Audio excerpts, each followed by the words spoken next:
আসসালামু আলাইকুম, সবাইকে শুভেচ্ছা।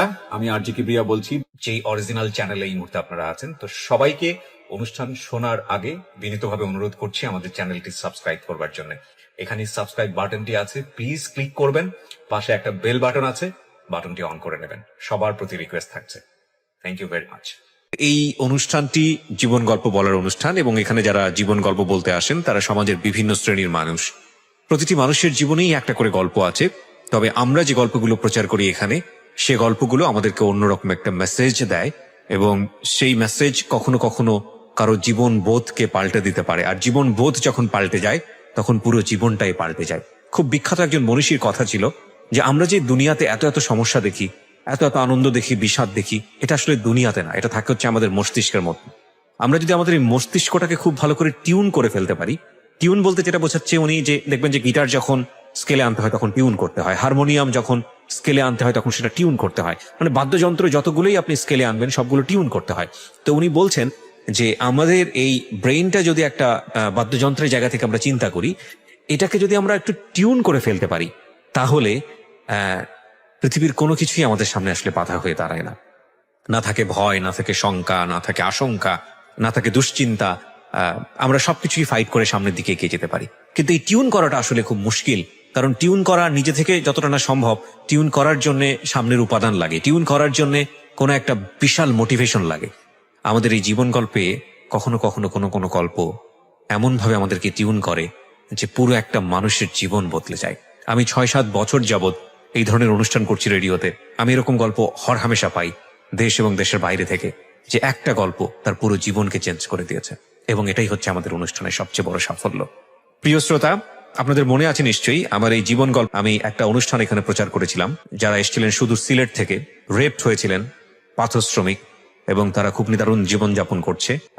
তাদের জন্য আমি প্রথমবারের মতো আমার এই অনুষ্ঠানে আপনাদের কাছে হাত পেতেছিলাম। আপনারা যে সাহায্য পাঠিয়েছেন সেই সাহায্য দিয়ে তাদের বাড়ি হয়েছে, মেয়েটির বিয়ে দেওয়ার চেষ্টা করা হচ্ছে। সবকিছু আপ টু ডেট হলে আমি তাদেরকে ফেসবুকে নিয়ে আসবো লাইভে, কিংবা আমি তাদেরকে রেডিওর মাধ্যমে আপনাদেরকে জানানোর চেষ্টা করবো আপডেট কি। সো অনেক বড় একটা ইন্ট্রো দিয়ে ফেললাম। আমার সামনে আজকে যিনি বসে আছেন তার সম্পর্কে একটু জানতে চাই। প্রথমে আপনার নামটা একটু বলেন। আসলাম। বয়স কত? বয়স 33 হবে। 33 বছর বয়স। ঠিক আছে, শুরু করুন আপনি যেখান থেকে আপনি বলতে চান। আপনার শৈশব থেকে আমরা জানতে চাইবো ধারাবাহিকভাবে। এইখানে আমার একটা ট্র্যাজেডি আছে। ছোটবেলা আমার যখন জন্ম হয়েছে, আমার জন্মের 5 দিনের মাথায় আমার খালামণি মারা গেছে আমার জন্যই। আপনার জন্য? জি, এটা হয়েছে আমার আম্মু যখন আগের দিন রাত্রে পেইন হয়েছে। জি। তো সারা রাত এভাবে থাকা অবস্থা আমাদের নানুদের বাসায়। পরে মানসিক মেডিকেল আস্তে আস্তে আপনার 11টার দিকে আনা হয়েছে। জি। যেখানে 5-7 মিনিটের জায়গা আর কি, এখানে 1 ঘন্টা সময় লাগছে ফেরিয়ে আসতে আর কি। ওকে। তো আনার পরে এখানে এমন একটা অবস্থা, এমন একটা সিচুয়েশন হয়েছে, আমার আব্বু আসে নাই। আব্বু না আসাতে আমার নানু আসছে আমার মামনির সাথে। তারপর এখানে আব্বুর একটা সাইন লাগে বা আব্বুর এখানে দায়িত্ব আছে, এটা কোনোটাই আব্বু আইসা মানে পালন করতে চাইলো না বা আসলো না, হয়তো টাকা পয়সার সমস্যা এই জন্য। আপনার মার ক্ষেত্রে এরকম ঘটনা? মানে আপনি কি প্রথম সন্তান? জি। আচ্ছা, বাবা কি করতো? আব্বু তখন কিছুই করতো না। এটা হয়েছে কি, আমার আব্বু একটু বাজে নেশা ছিল। এমনি হলো সব ঠিক আছে, খুবই ভালো মানুষ সবার কাছে, কিন্তু একটা নেশা ছিল, এটা জুয়া খেলতো। ওকে ওকে, ঠিক আছে। একেবারে শেষ আমরা, এমন অবস্থা। তারপর এই অবস্থায় আমার এইখানে আমার মামুরির কাছে আসলো না। তো আমার নানু আসলো। আমার নানুর 2 কানে 2টা হীরা দিয়েছিল, একটা বিক্রি করে তখন এখানে টোটাল মানে পোস্টিং হাসপাতালের খরচটা আর কি ব্যাকআপ করছে। তো এখানে আমার জন্মের সময় দেখেন, আমি এখন এত বড় এত এই অবস্থায় আমার বেশি থাকার কথা না। প্রথমে আমার যখন ডাক্তারে বলছে অনেক টাকার ব্যাপার বলছে, তখন সাথে ছিল অনেক টাকা না। আচ্ছা। নানু এমনিতে আসছিল। তো যখন ডাক্তার বলতেছে যে সিজার করলে এত টাকা খরচ হবে, জি, এত টাকা আমার কাছে নাই। তাহলে নরমাল ডেলিভারি? আবার নানুই বলতেছে যেভাবে হোক নর্মাল করতে হবে। আচ্ছা। তারপর ডাক্তার বলতেছে এটা নর্মাল সম্ভব না। ওহো। পরে নানু বলতেছে আমি আমার মেয়েকে চাই, যেহেতু বাচ্চা বা ওর স্বামী আসতেছে না, ওর খোঁজখবর নিতেছে না, খরচ বিষয়ে কোনো চিন্তা করতেছে না, মানে আসতেছে না টোটালি, সেহেতু আমি আমার মেয়েকে চাই। মেয়ে হয়ে থাকলে ছেলে হোক আর মেয়ে হোক সন্তান হবেই, এরকম ভাবে নানু আর কি বললো। এটা পরে আর কি আমি শুনতে পারলাম ওনাদের কাছ থেকেই। তো এই অবস্থা ডাক্তার পরে দেখলো যে না, এটাই করতে হয়, এখানে টাকা এখন নাই, যেহেতু এটাই করতে হয়, মানে এটাই সাইন করছে আর কি পেপারসে, এটাতেই। পরে ডাক্তাররা চেষ্টা করে কিন্তু আবার নর্মালি আমাকে মানে স্বাভাবিকই হয়েছি। যাই হোক, আপনি শেষ পর্যন্ত নর্মালি নর্মালি হয়েছে আর কি। হ্যাঁ। হওয়ার পরে আমাদের সবার যারা আত্মীয় স্বজন আছে, আমি নানুদের মাঝে, নানুদের এবং খালামণিদের মাঝে, মামাদের মাঝেও আমি সবার বড়, মানে নাতিনের ভিতরে কি, নানুদের নাতিন ছেলেদের ভিতরে। তো আবার মেয়েদের ভিতরে আমার যে খালামণি আমার জন্য মারা গেছে, ওর একটা বাচ্চা 1.5 মাসের রাইখা মারা গেছে, আমার 1.5 মাসের বড়। তখন সবার আত্মীয় স্বজন যখন জানা হইলো, তখন সবাই আসলো হাসপাতালে একবার করে দেখার জন্য। দেখে আসলো সবাই, দেখে দেখে চলে গেল। খালামণি মার সাথে থেকে গেল। তো মা এখানে মনে 2 দিন ছিল, 2 দিন থাকার পর মার সাথে একবার নানু বাড়ি চলে গেছে। নানু বাড়ি চলে যাওয়াতে আপনার যেদিন এই যে আপনার যেটা গ্রামের বাসায় বলে হাট্টারা বলে, জি, এই অনুষ্ঠানটা যেদিন করবো এর আগের দিন আমার খালামণি চলে আসছে যে খালুকে নিয়ে পরে আসবে আর কি অনুষ্ঠানে। আচ্ছা। তো অনুষ্ঠানের কাজ মোটামুটি রাত্রে থেকে শুরু হয়েছে, সকালে কাজটা মোটামুটি ফাইনাল হবে। তো এই পর্যায়ে রাত্রে যখন আমার খালুরা অনেক প্রতাপশালী, ওনারা করলো কি রাত্রে আরেকটা বিয়ে করে খালু নিয়ে আসলো ওকে বাসায়। তখন আমার খালামণি তো শুয়ে রয়েছে, আমার খালামণি যে ঘরে শুয়ে রয়েছে এই ঘরটা বিল্ডিং ঘর, এটা আমার মানে খালামণির শ্বশুর দিয়েছিল খালামণির নামে লিখা। আচ্ছা। তো এই ঘরে নিয়ে আয়সা ঢুকতেছে এই মেয়েকে নিয়ে। তো খালামণি বলতেছে কি ব্যাপার এই মেয়েকে, আমার খালামণিকে অশ্লীল ভাষা নোংরা কথা যে তুই এখান থেকে বের হ, তোকে আর প্রয়োজন নাই, তুই আমাকে বইলা না বইলা চলে গেছস, এমন অবস্থা। মানে আপনার এখানে আসছিল তাই তো? আমার এখানে আসছে। পরে বলতেছি এই ঘরে আমার শ্বশুরে আমাকে লিখে দিয়ে গেছে, এই ঘরে কোনো খারাপ মেয়ে নিয়ে ঢুকানো যাবে না। আমি এটা বিয়া করে আনছি, বৈধ আমার ওয়াইফ, তুই আমার ওয়াইফ না, আজকে থেকে তুই বাদ। এরকম নানান বকাঝকা করে দরজার সাইডে ক্যাপারের সাইডে মোটা রড ছিল, রড দিয়ে বাইরেছে, হাত দিয়ে ফেরাইছে, হাতের এই দিক দিয়ে চিরা গেছে, চতুর্থ পার্সেল কি চিরা দিয়ে গেছে। মানে এগুলো আপনি শুনেছেন পরবর্তীতে, কারণ আপনি তখন অনেক ছোট। হ্যাঁ হ্যাঁ, ওনাকে মানে রড দিয়ে বাড়িতে লাস্টে লাথি দিল বুকে লাথি খাওয়াতে মারা গেছে। তখন এই অবস্থা দেখে কিছু মানুষ তো বাইরে থেকে আসছে, এই মারামারি শুই না, দরজা আবার লাগাই দিছিল। পরে যখন আসছে আয়সা পরে ওনাকে হাসপাতালে মৃত ঘোষণা করছে, এবং এটা খবর হয়েছে সকালে। তো ট্রাক ড্রাইভার আমাদের নানাকে চিনে বা মামাদের কেউ চিনে, যার বলে এই ট্রাক ড্রাইভার এদিকে আসার সময় এই হই হুল্লা শুনতেছে, নিজেরা আলোচনা করতেছে। আরেক ট্রাক ড্রাইভার বলতেছে যে এরকম তালে এসপির বউ এবার তালে এসপি মারা লেছে। এসপি ছিল না ওনার, মানে এত পাওয়ার, এই জন্য এসপি বলতো সবাই, এসপি নামে পরিচিত। মানে উনি খুব প্রভাবশালী ছিল বলে এসপি নামে সবাই বলতো নাকি? আচ্ছা, আসল নাম হইলো তালেব। ওকে। যখন এই ট্রাক ড্রাইভার শুনলো, শুনে তো বললো হ্যাঁ সুলতান ব্যাপারী তো অমুকের মেয়ে, তাহলে চালু করে আসছে। আইসারা বলছে, তখন আমাকে নিয়ে এদিকে মানে যে হাইটটা যেটা বলে আর কি, এটার প্রসেস চলতেছে। আমার আম্মু বললো আমার মামার যে কোটাটা, এই কোটাতে আমার শুয়ে রেখা ওই টুকটাক কাজ আম্মু করতেছে। আমি যে এখানে শুয়ে আছি, যখন এই ঘটনা শোনার পরে আমি আছি কি নাই, কারো কোনো মানে হুশ নাই, মানে জ্ঞান নাই, সবাই এক চিল্লাচিল্লি, এক দৌড়, বাসার গেট তালা মাইরা। আমি যে রয়েছি বাসা, এটা কিন্তু কারো খবর নাই। একবার মৃত্যু হাতে কিন্তু আমি বেঁচে গেলাম আপনার জন্মের সময়। আবার এখানে দেখেন 24 ঘন্টা আমি কিন্তু উপোস, এই শিশু বাচ্চা 5 দিনের। আচ্ছা, আমার খোঁজ খবর কেউ নাই। মানে এই 24 ঘন্টা আপনি তালাবদ্ধ অবস্থায় ছিলেন? হ্যাঁ, তালাবদ্ধ অবস্থা। মানে আমার খোঁজ, কেউ অজ্ঞান হইতেছে, কেউ লাশের কাছে হইতেছে, মানে লাশ তো আনতে দিতেছে না, এখানে মামলা, অনেক ঝামেলা, যার ফলে টোটাল 24 ঘন্টা চলে গেছে। আম্মু বললো যে 24টা ঘন্টা চলে গেছে। আগের দিন সকালে গেছি, পরের দিন সকালে আমরা আইসা তোরে পাইছি, তাও খাটের নিচে। Very strange. ওকে। পরে এই অবস্থা, আমার খালামণিকে তো হারাইলাম এখানে। তারপর আমার আস্তে আস্তে বড় হইতে লাগলাম, আমাকে নানু এইসব বললো। নানুই প্রথম আমাকে বলছে একদিন, যেদিন আমি এর আগে জানতাম না, যখন আমি তখন ছোট, হঠাৎ করে নানু বলতেছে, আমি দুষ্টামি করতাম খুব প্রচুর, আমি আমার ছেলেটার মতো কিন্তু আমি দুষ্টামি করতাম। প্রথম বলার পরে আমি আম্মুর কাছে জিজ্ঞেস করলাম, আম্মু বললো। পরে আমার খালামণির কবরে তখনই প্রথম ছোটবেলা আমি যাই জিয়ারত করি, এবং আমি খালামণির জন্য কান্নাকাটি করি প্রথম জানার পরে আমি মনে মনে একটা প্রতিজ্ঞা নিয়ে আমাকে ভবিষ্যৎ কিছু একটা করতে হবে। এই পরিক্রমা এদিকে করলো কি, আব্বু নিয়মিত জমি বিক্রি করতেছে, এই জুয়া খেলতে গিয়ে। হ্যাঁ, জুয়া খেলতে গেছে আর জমি বিক্রি করতেছে। আমাদের এখানে 10% 1 কাঠা জমি, 80 কাঠা জমি আপনার ইয়ার সাইডে, মানে একটা বান্ধের সাইডের দিকে বিক্রি করছে। এটা এখন নর্মালি 5 লাখ টাকা কাঠা। ওরে বাবা। এটা আপনার বিক্রি করছে যখন, তখন আমার বয়স 11-12 হবে। আচ্ছা, তখন 80 কাঠার মতো আর কি, 10% 1 কাঠা। তখন 6000 টাকা কাঠা বিক্রি করছে।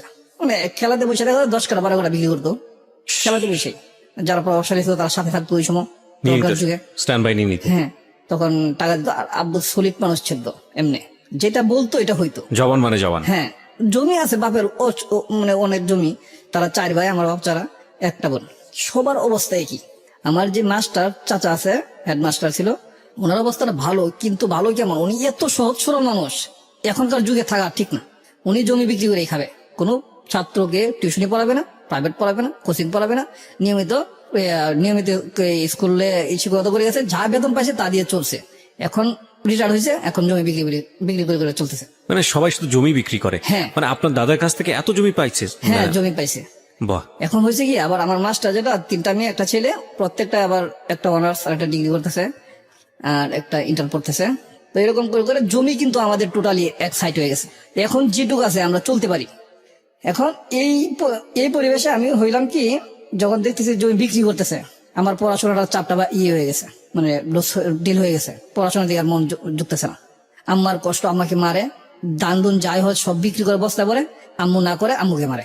এই বস্তা করে মানে সংসারে এত একটা অশান্তি, মানে ঝগড়াই, সবসময় নিয়মিত ঝগড়া।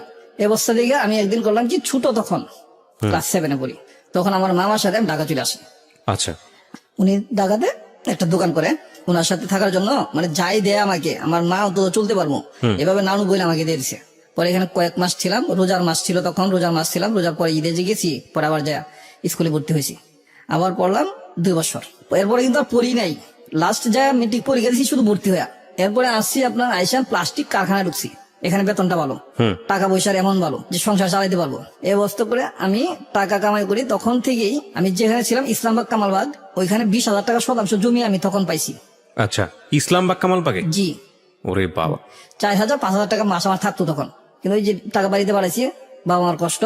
বাবা এমনি খুব ভালো ছিল, জয়া খেলতো ঠিক আছে, কিন্তু আমি মানে এতটুকু কঠোর হইতে পারি না যে বাবাকে না দিয়ে থাকতে পারিনি, যা কামাইছি তাই দিয়ে দিছি। তো ওইদিকে আমি কিছুই করতে পারলাম না। লাস্ট বাড়িতে যাই, এই অবস্থা, ঝগড়াঝাটি। পরে যখন এখানে থাকতেছি প্লাস্টিক কোম্পানিতে, থাকতে থাকতে এক সময় ওনাদের তো যা দিতেছি দিতে আসি, যখন যাই বাড়িতে এত ঝগড়া, এইগুলি ঝগড়া শুনতে শুনতে মানে মাথা যেন আমার কাজ করে না, আমি চাই একটু শান্তি।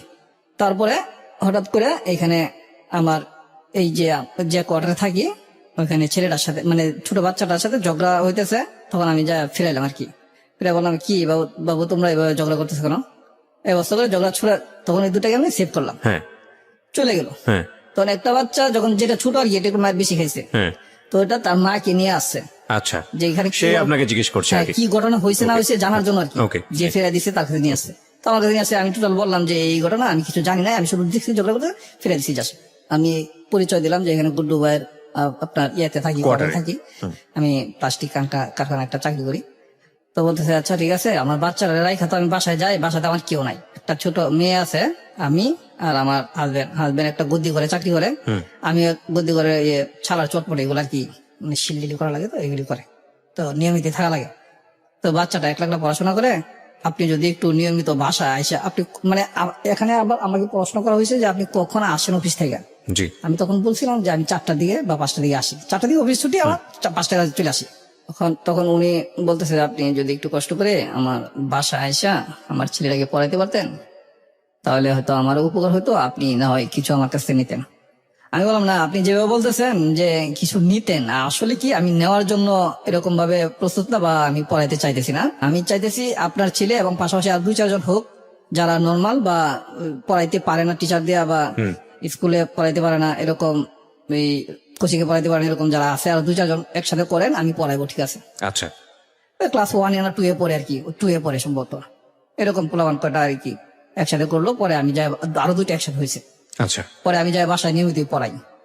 ফার্স্ট দিন যখন গেছি তখন ওর বোনটাকে আমি দেখি নাই, 3য় দিন ওর বোনটাকে আমি দেখতাম।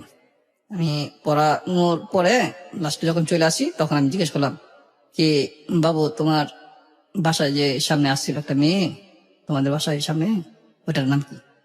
মানে বোন কি বড় ছিল? হ্যাঁ, বোন বড় ছিল। ওকে। আমি ওকে, ওর মা তো বলছিল একটা ছোট মেয়ে আছে। আচ্ছা।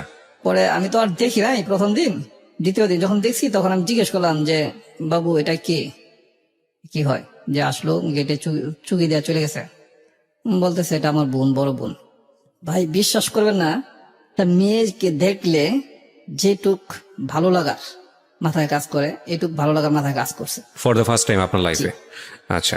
এবং এত সুন্দর, ওকে, ঘুরের মানুষ যে এত সুন্দর হইতে পারে, বা ঘুরের ঘরে যে এত, আসলে কি সুন্দর ছিল, নাকি আপনি যে চোখ দিয়ে দেখেছেন সেই চোখ দিয়ে সুন্দর লেগেছে? না, এটা আপনার হয়েছে কি বাহিরের যে বিষয়টা, মনের বিষয়টা আর একটা, তখন তো আমার মনে লাগে নাই, তখন তো শুধু আমার বাইরের চোখের যে দৃষ্টিতে তার মানে দেখলাম, সে সুন্দর ছিল, আসলে সুন্দর ছিল। প্রথম দেখাতে ওর এত সুন্দর লাগলো, কোথায় যেন আমার একটু মানে হৃদয়ে ছোঁয়া লাগে গেল। তখন আমি পড়াশোনা করে করানো শেষ হয়ে গেছে, আমি বের হয়ে চলে আসি। আসার পরে মাথায় কিছুক্ষণ সময় আমার এটা কাজ করতেছে যে মেয়েটা এত সুন্দর। এরকম কিছুক্ষণ ভাবার পরে অন্য একটা যে কোনো মানে কাজে হয়তো ঢুকে গেছি, তখন আর আমার খেয়াল নেই। আচ্ছা, পরদিন আবার গেলাম, আমি খুঁজি, যাওয়ার পরে আমার খেয়াল হয়েছে, পরে খুঁজি পাই না, ঠিক এই সময় থাকে না। আবার আসার সময় ওকে জিজ্ঞেস করলাম, ও আপু তো ওইদিকে যায়, ও একটু মানে মাথা সমস্যা ছিল, জি, মানে যেটা হচ্ছে স্বাভাবিকভাবে যে একটা মানুষ চলে নম্রতা ভদ্রতার সাথে, এই সেন্সটা টোটালি আর নাই। এটা আমি বুঝতে পারিনি। আচ্ছা, আমি প্রথমত ভাবছি যে বয়স কম, তখন কিন্তু বয়স খুব কম ছিল, 14 বছর বয়স ছিল। আপনার বয়স কত তখন? আমারও বয়স 20-21 এরকম হবে। ওকে, ওই দিনকেও এইভাবে জিজ্ঞেস করলাম, তো নাই। এরকম করে 5 দিন আমি শিওর কনফার্ম যে 5 দিন আমি পড়াইছি। ওকে, 5 দিনের দিনে তখন আমি এখানে যেখানে থাকি, এখানে আমি একটু নতুন থাকি। এটা হলো আপনার কোম্পানিটার নাম বলতে চাইতেছি না, অনেক বিশাল বড় কোম্পানি। আমি খুঁজে এই কোম্পানিটা বের করছি আর কি। অনেকগুলো ছোট ছোট কোম্পানিতে কাজ করার পরে আমি খুঁজে অনেক বড় একটা কোম্পানি বের করছি, এই জন্যই যে আমি নির্ধারিত মানে এক সময় কাজ করে যেতে চাই এক কোম্পানি থেকে। আচ্ছা, ছোট ছোট কোম্পানিতে 100 কাজ আছে, 100 নাই। প্রোডাকশনের কাজটাই ছিল আমার। 12 বছর কিন্তু ওইটাতে ছিলাম। ওই দিনকে 5 দিন পড়ানোর পরে আমি যখন এই ফ্যাক্টরি থাকি, তখন আমার 2টা ছেলের সাথে পরিচয় হয়। ওরা বলতেছে যে ওরা খুব এফডিসি তে আসার জন্য পাগল। হঠাৎ করে মনে হলো যে এফডিসি তে যাবো। ওই দিন বিকেলে যখন বের হয়েছি, 5টা 5:30 দিকে বের হয়েছি, বাচ্চাকে পড়ায় বের হয়ে সোজা আস্তে আস্তে চলে আসছি। এখানে আমি কারোর সাথে সম্ভবত আমি শেয়ার করছি, এটা টোটাল এখন মনে নাই। অবাক, আমি এখানে আসলাম, ঠিক আছে, মগবাজার এসে নামছি, এত কিছু চিনে কিন্তু তখন এফডিসি তোর নাম জানি, মগবাজার নাম জানি, মৌচাক নাম জানি, কিন্তু কোন জায়গা মৌচাক কোন জায়গা মগবাজার চিনি না। তো আসার সময় ডাইরেক্ট মগবাজার আয়সা নামে পরে এফডিসিতে যাইতে হবো এরকম শুনছি। তো মগবাজার আয়সা নামছি, পরে কিভাবে যাইতে হবে জিজ্ঞেস করছি, এদিকে যাই রেল লাইনের সামনে এদিকে যাইতে পারবো। তো আসলাম, রেল লাইনে ঢুকলাম। ঢুকার পরে ওকে আমি প্রথম দিন এই চেক বল ইয়েটা দেখলাম, জামাটা ঠিক এই জামাটায় আমার থেকে মনে হয় যে 100 হাত দূরে হবে। সন্ধ্যা হয় না এখনো, এখান থেকে আসছি তখন সম্ভবত 7টা সন্ধ্যা হয়, সন্ধ্যা এখনো হয় নাই। একটা ট্রেন আসতেছে, আমি ট্রেনের সিগন্যাল শুনছি, পিছন থেকে আসতেছে না, সামনের দিক থেকে আসতেছে। মেয়েটা হাঁটতেছে, আমিও নর্মালি হাঁটতেছি। আমি তো এরকম এত কিছু মানে তখন আমার ফলো করতেছি না। পরে করলাম কি, আমার একটু এরকম ডাউট হইলো, সামনের দিকে একটু জোর করে হাঁটতেছি, ট্রেন এখনো দূরে আছে। আমি ভাবলাম যে ওই মেয়েটাই নাকি, একটু জোর করে হাঁটতেছি কাছাকাছি যাই। যখন ট্রেন কাছাকাছি আছে তখন আমি বলতেছি, কি এক্সকিউজ মি, আপনি ট্রেন লাইন থেকে নামতেছেন না কেন? ট্রেন এসে পড়তেছে, তো ট্রেন মোটামুটি এখনো দূরে আছে। তো নামার কোনো আগ্রহ বুঝতেছি না, পিছন দিকে তাকাইলো না, হাঁটতেছে, কিন্তু হাতগুলো অনেক সুন্দর দেখা যাইতেছে। আমি আর একটু জোরে হাঁটলাম, মানে রেল যেদিকে আসতেছে ও সেদিকে যাচ্ছে। আমি আর একটু জোরে হাঁটলাম, কি ব্যাপার আপনি নামতেছেন না কেন? নামতেছেন না কেন বলতেছি, ট্রেনও কাছাকাছি চলে আসছে, আমি হাত ধরে টান দিয়ে নামা ভাবছি, কি বাবা মানে কি বলে আমি হাত ধরে টান দিয়ে নামাইছি। আমি ভাবছি যে যদি আমার দুশো হয়ে থাকে হোক, আমিও তো আগে নামাই। এটা যদি হ্যাঁ ইচ্ছা করে যাক বা ইচ্ছা না করেও যাক, হইতে পারে যে ওখানে অনেক ট্রেন দূরে আছে, নামতেছি, সমস্যা কি, বলতে পারে এটা আমাকে। আমি নামানোর সাথে সাথে যখন বললো, আমি তো অবাক, আমি তো ওইটাই তো ওইখানে দেখলাম। আমি বললাম, আপনাকে তো আমি ওইখানে দেখছি, আপনি কি সেই না ওইখানে দেখছেন না, মানে লাভলুর বোন না আপনি? আমি তো ওই জন্যই বলতেছি, মানে হতবাক দেখে, কি ব্যাপার আপনি ওই না? প্রথম দিন তো আমি একবার দেখছি, এতটা ফলো করতে পারছি না, কিন্তু মানে যাকে আপনি পড়াতেন তার বড় বোন ছিল সে? বোন। আপনারা একটু জাস্ট শোনা শুরু করেছেন, আপনাদের সবাইকে আমি রিকোয়েস্ট করব, যেহেতু অনেকেই এই গল্পটা শুনে সেহরি খেয়ে ঘুমোতে যাবেন, আমি জানি যে এটা অনেকটা কষ্টকর অনেকের জন্য জেগে থাকা, তারপরেও জেগে থাকবেন। This is one of the biggest story, এবং শুনলে বুঝতে পারবেন। ওকে, হ্যাঁ বলেন তারপর। যখন আমি এইভাবে দেখলাম, আমি নর্মালি সম্ভবত 20-25 সেকেন্ড সময় আমি কিছু বলতে পারি নাই, মানে হতবাক। এই জন্য আমি ফলো করতেছি কল্পনাতে যে ওই মেয়েটা যে দেখলাম ওই মেয়েটাই নাকি। আমার অনুভবে বলি, আমি 20-25 সেকেন্ড সময় আমি কিছু সেন্স ছিল না, ব্ল্যাঙ্ক ছিল নাকি? সম্ভবত আমার এরকম মনে হয়েছে আর কি। ওকে, স্তব্ধ হয়েছিলাম। তো আমি তখন তৎক্ষণিক বললাম যে কি ব্যাপার, আপনি কি সেই মেয়ে লাভলুর বোন? আপনি কিছুক্ষণ চুপ রইল, আবার জিজ্ঞেস করলাম, আবারও চুপ রইল। থার্ডবার যখন জিজ্ঞেস করলাম তখন বলছে, হ্যাঁ। আপনি এখানে আমার টান দিয়ে বাঁচালেন কেন? মানে আপনি কি আত্মহত্যা করতে চাইছিলেন আসলেই? কহা জি। আমি মানে আত্মহত্যা করবেন মানে সমস্যা কি? আর আপনি আজকে আমি এখানে আসলাম, হঠাৎ করে আপনি আমার সামনে আত্মহত্যা করতেছেন, এটা আবার কেমন কথা? এরকম অনেক ধরনের কথাবার্তা এখানে হয়েছে। আমি সবচেয়ে অবাক আর সবচেয়ে মর্মাহত যে আপনি কেন আত্মহত্যা করবেন এবং আমার কাছাকাছি এবং আমার সামনে কেন? এই জিনিসটা, এই বিষয়টা আমার খুব হতবাক করছে আমাকে। তো পরে উনি বলতেছে যে আমি তো একজনের সাথে রিলেশনশিপ করছি, ওর ছেলেটার নাম জাফর। তো আমাকে মানে ধোঁকা দিছে। ও যখন আমাকে এ অবস্থায় মানে প্রেগনেন্ট করছে, এ অবস্থা স্বীকার করে না। ও বলতেছে আমি অন্য কারোর সাথে এরকম করছি, আরো কারোর সাথে এফআইআর আছে। ওরে অ্যাকচুয়ালি অনেক ছেলেরই পছন্দ করতো, অনেক সুন্দর ছিল। ওকে, আমি বলতেছি যে আপনি বিষয়টা আমি বুঝতে পারলাম না ঠিক, আপনি ক্লিয়ার বলেন। বলতেছে আমি প্রেগনেন্ট, 2 মাস হয়ে গেছে, 1 মাসের উপরে 2 মাসের কাছাকাছি এই অবস্থা। এখন তো ও আমাকে স্বীকার করে না, আমি তো মা বাবাকে বলতে পারতাছি না। হুম, আমি কিছু সময় অফ রইলাম, ও হাঁটতে শুরু করলো, কিছু দূর চলে গেছে। আমি ওরে ডাক দিই নাই, আমি দৌড়ায় গেছি। দৌড়ায় যা সামনে ধরেছি, কোথায় যাচ্ছেন? যেদিকে তুই চোখ যা, এদিকে চলে যাবো। আমি বললাম দাঁড়ান, আল্লাহ তাআলা পৃথিবীতে যত সমস্যা দিছে প্রত্যেকটা সমস্যার সমাধানও দিছে। নিশ্চয়ই। হয়তোবা কেউ এই কিছু কিছু সমস্যা জীবন দিয়ে শেষ করে, তার আগেও যে সমাধান থাকে এটা সে খুঁজে পায় না বা খুঁজতে চেষ্টা করে না, ভাবে এইটাই তার সমাধান। আমি খুব চিন্তা বুদ্ধি করে আস্তে গুছায় কথাটা বললাম তারে, যে এছাড়া এখান থেকে ওরে নেওয়ার অন্তত প্রচেষ্টাও তৈরি হতেছে না, আপাতত নিতে হবে। বিশ্বাস করবেন না, আমি ওদিনকা এখান থেকে নিয়ে গেছি ওকে।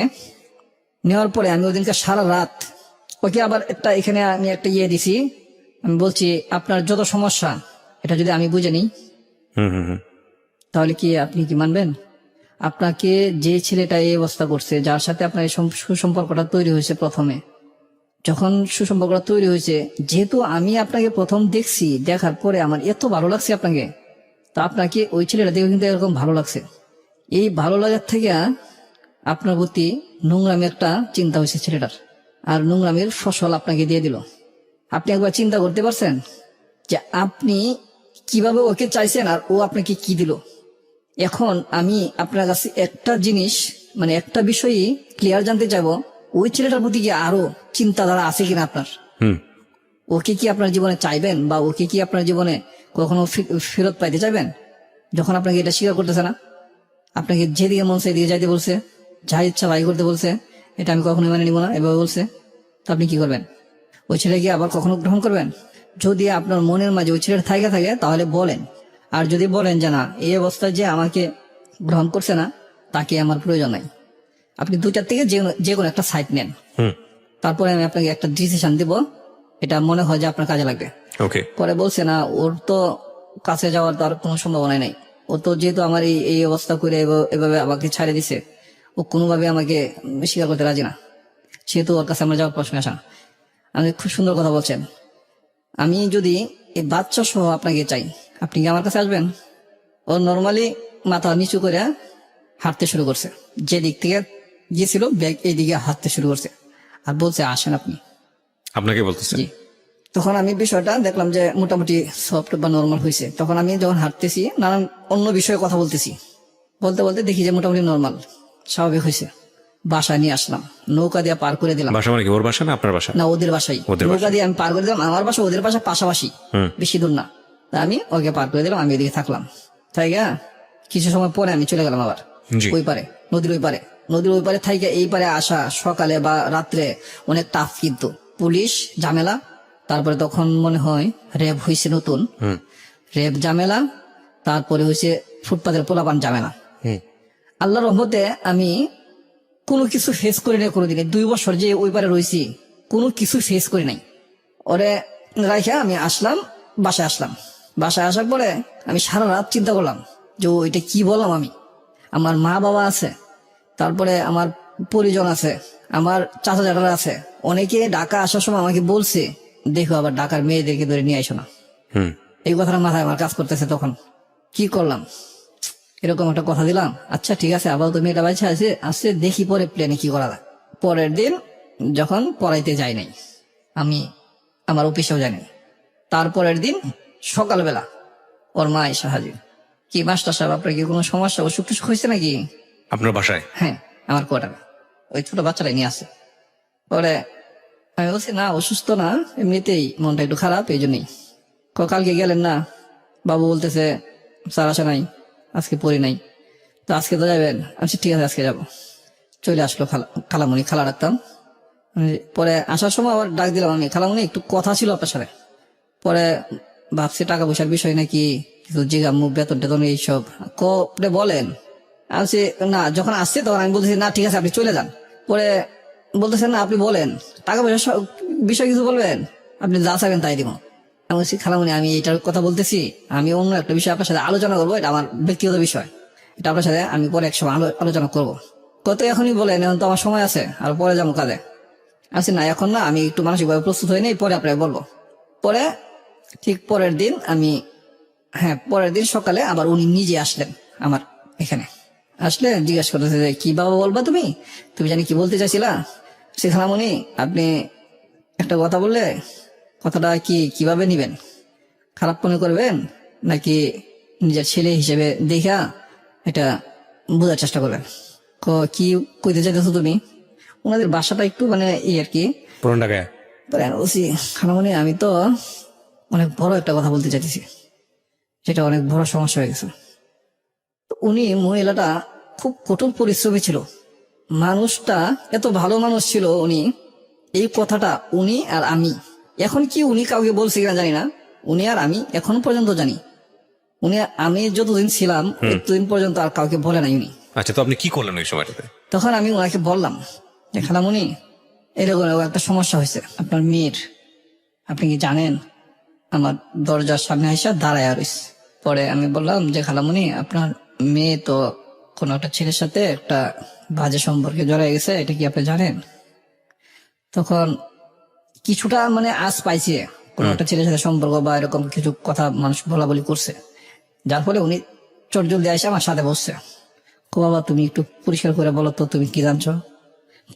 খালামণি আপনি যদি কিছু না মনে করেন, যদি সহজ ভাবে নেন বিষয়টা, তাহলে কিন্তু আপনি সব শুনতে পারবেন। আর যদি এখনই রাগ করেন তাহলে কিন্তু অনেক দূর পর্যন্ত আপনি শুনতে পারবেন না, কারণ আপনাকে যতটুকু বলছি আর বেশি আমি এখন বলবো না। আমি দেখবো আপনার মেয়ের সাথে কি আচরণ করেন, আপনার মানসিক কতটুক ধৈর্য আছে, তারপর আমি বিস্তারিত বলবো। বাবা বলো সমস্যা নাই। আমি বলছি যে আপনি দেখেন এখন যেটুক বলছি এইটুকি, আর এখন বলবো না, আপনি কালকে আসবেন, কালকে বাকিটুকু বলবো। তো উনি খুব জোর করে ধরছে যে না বলতে হবে, বাবা তুমি বলো, কোনো সমস্যা হবে না, আমি তোমাকে কথা দিলাম। ওকে। পরে আমি বললাম যে খালামণি আপনি জাফর নামে একটা ছেলে আছে চিনেন? চিনি তো, ওরা তো অবস্থা ভালো, এক বাপের এক ছেলে, ছেলেটা দেখতেও ভালোই আছে, একটু খাটো। ওই ছেলেটার সাথে আপনার কুট্টির সম্পর্ক, মানে ওরা ডাক নাম মানে কুট্টি, ওই ডাক তোর মা। তো এটা বাজে সম্পর্কে পরিণত হয়েছে ওর সাথে, মানে নোংরামিতে গেছে, বাচ্চা পেটে এখন না। আমরা বিরতি নেব প্রিয় শ্রোতা এই পর্যায়ে। একটা মার জন্য তার সন্তানকে নিয়ে এই ধরনের কথা সহ্য করাটা কতটা কঠিন এটা যার হয়েছে সেই জানে। তবে একটা কথা সবসময় আমরা বলি, জীবন নাটকের চেয়েও নাটকীয়, এবং এটা আসলে কারো ধার ধারে না। কে কি মনে করলো, কে কি ভাবলো, কার ফিলিংস কোথায় গেল, কোনো কিছু ধার ধারে না। এটার যে গতি, সে গতিতেই শেষ চলতে থাকে। ওনাকে এই কথাটা বললাম যে আপনার মেয়ে তো প্রেগনেন্ট। উনি আমাকে জড়ায় ধরলেন, কি বলো বাবা তুমি, তুমি এই 5-6 দিন আমার এখানে আসা যাওয়া, তুমি এত কিছু কিভাবে শুনলা? আমি বলছি এটা আমি যেভাবে শুনছি বলতে শুনি নাই, দেখছি যেভাবে প্র্যাকটিক্যালি আমার সামনে এরকম উপস্থাপন হয়েছে। এটা আপনি ওই সুইসাইড করতে গিয়েছিল এই ঘটনাটা বললেন? জি। আমি যে খালামণি দেখেন আমি ওই ছেলেটার সাথে একবার কথা বলবো, আমি তো সেই ছেলের সাথে আমি জাফরের সাথে কথা বলবো। পরে আমি পরের দিন ওই জাফরের সাথে কথা বলি, কথা বলার পরে ও আমাকে বলে সব মানুষকে পিড়াইছি, মামাসিকে পিড়াই না এখনো, এটা বলে আপনাকে। তখন আমি বলি ভাই আপনি পিড়াইছেন না, পিড়ান, সমস্যা নাই, কিন্তু আমি যে কথাটা বলছি নর্মালি যদি এটার একটা উত্তর দিতেন, এটা একটা সলিউশন পাওয়া যাইতো। এখনো তুই বুঝস নাই, এই বিষয়ে আমার সাথে কোনো কথা নাই, ওই মেয়ের চরিত্র এরকম, ও বাজে লোকের সাথে মিশে। এইটুক পর্যন্ত আমি এর কাছ থেকে শুনছি বাজে লোকের কাছে মিশে। তখন আমার এই সেন্সটা নাই যে সত্যি কি বাজে লোকের সাথে মিশে। আপনি তাকে লাভ করে ফেলেছেন মেয়েটাকে? না এখনো লাভ করি, মেয়েটাকে তো লাভ করেছেন না এখনো লাভ করি নাই। এখন শুধু ওকে আমি কথা দিছি যে এটার একটা সলিউশন আছে, এটা নিয়ে আমি তো এরকম হইতে পারে কোন একজন মানুষ এরকম একটা কিছু দায়িত্ব নিতে পারে, সেটা আমিও নিতে পারি। আচ্ছা, আমার কথাই বলছি, আমি এখনো ভালোবাসা তাকে আমি টানতেছি এরকম না। পরে আমি যখন শুনলাম ওর কাছ থেকে এই কথা, আমার পরবর্তীতে বারবার মনে হইলো যে এই মেয়ে অনেকের সাথে এরকম নোংরামি করছে, অভ্যাস আছে। আমার খুব রাগ হয়েছে এই কথাটা শুনে। আমি এখান থেকে ফিরে চলে আসি। তখন আমি ওর মার আগে ওর সাথে একটা ডেট করি, বলি দেখো আমি ওর কাছে গেছিলাম, ও তো আমাকে এভাবে বলছে। তখন ও আমার কাছে চলে গেল আগে। আমি পিছন পিছন যাইতেছি, কিছু দূর যাওয়ার পরে আমি আর যাইতে পারলাম না, কারণ ওদের সীমানার কাছাকাছি এভাবে যদি ঝাড়ি ডাগাড়ি করি বা পিছনে হাঁটি তাহলে একটু সমস্যা আছে। পরে ওর ভাই রাস্তায় আপনার বেরিবাদে খেলতেছে, ওর বাইকে দিয়ে আবার খবর পাঠাইলাম যে স্যারে তোমাকে যাইতে কইছে আম্মুকে নিয়ে, খুব জরুরি কথা। যখন আম্মুর কথা বলছি তখন আর আসে না, তো ওর আম্মুকে বলছে, ওর আম্মু আসছে।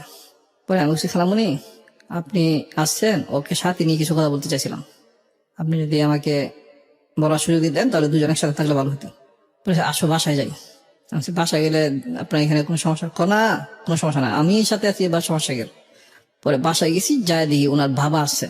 বাবা আসলে আমি এখন ভয় পাই দিতেছি যে বাবার সামনে আবার ওর বাবা বারবার আমার দিকে তাকাইতেছে আর জিজ্ঞেস করতেছে, আড়ালে যা জিজ্ঞেস করতেছে কে ছেলেটা।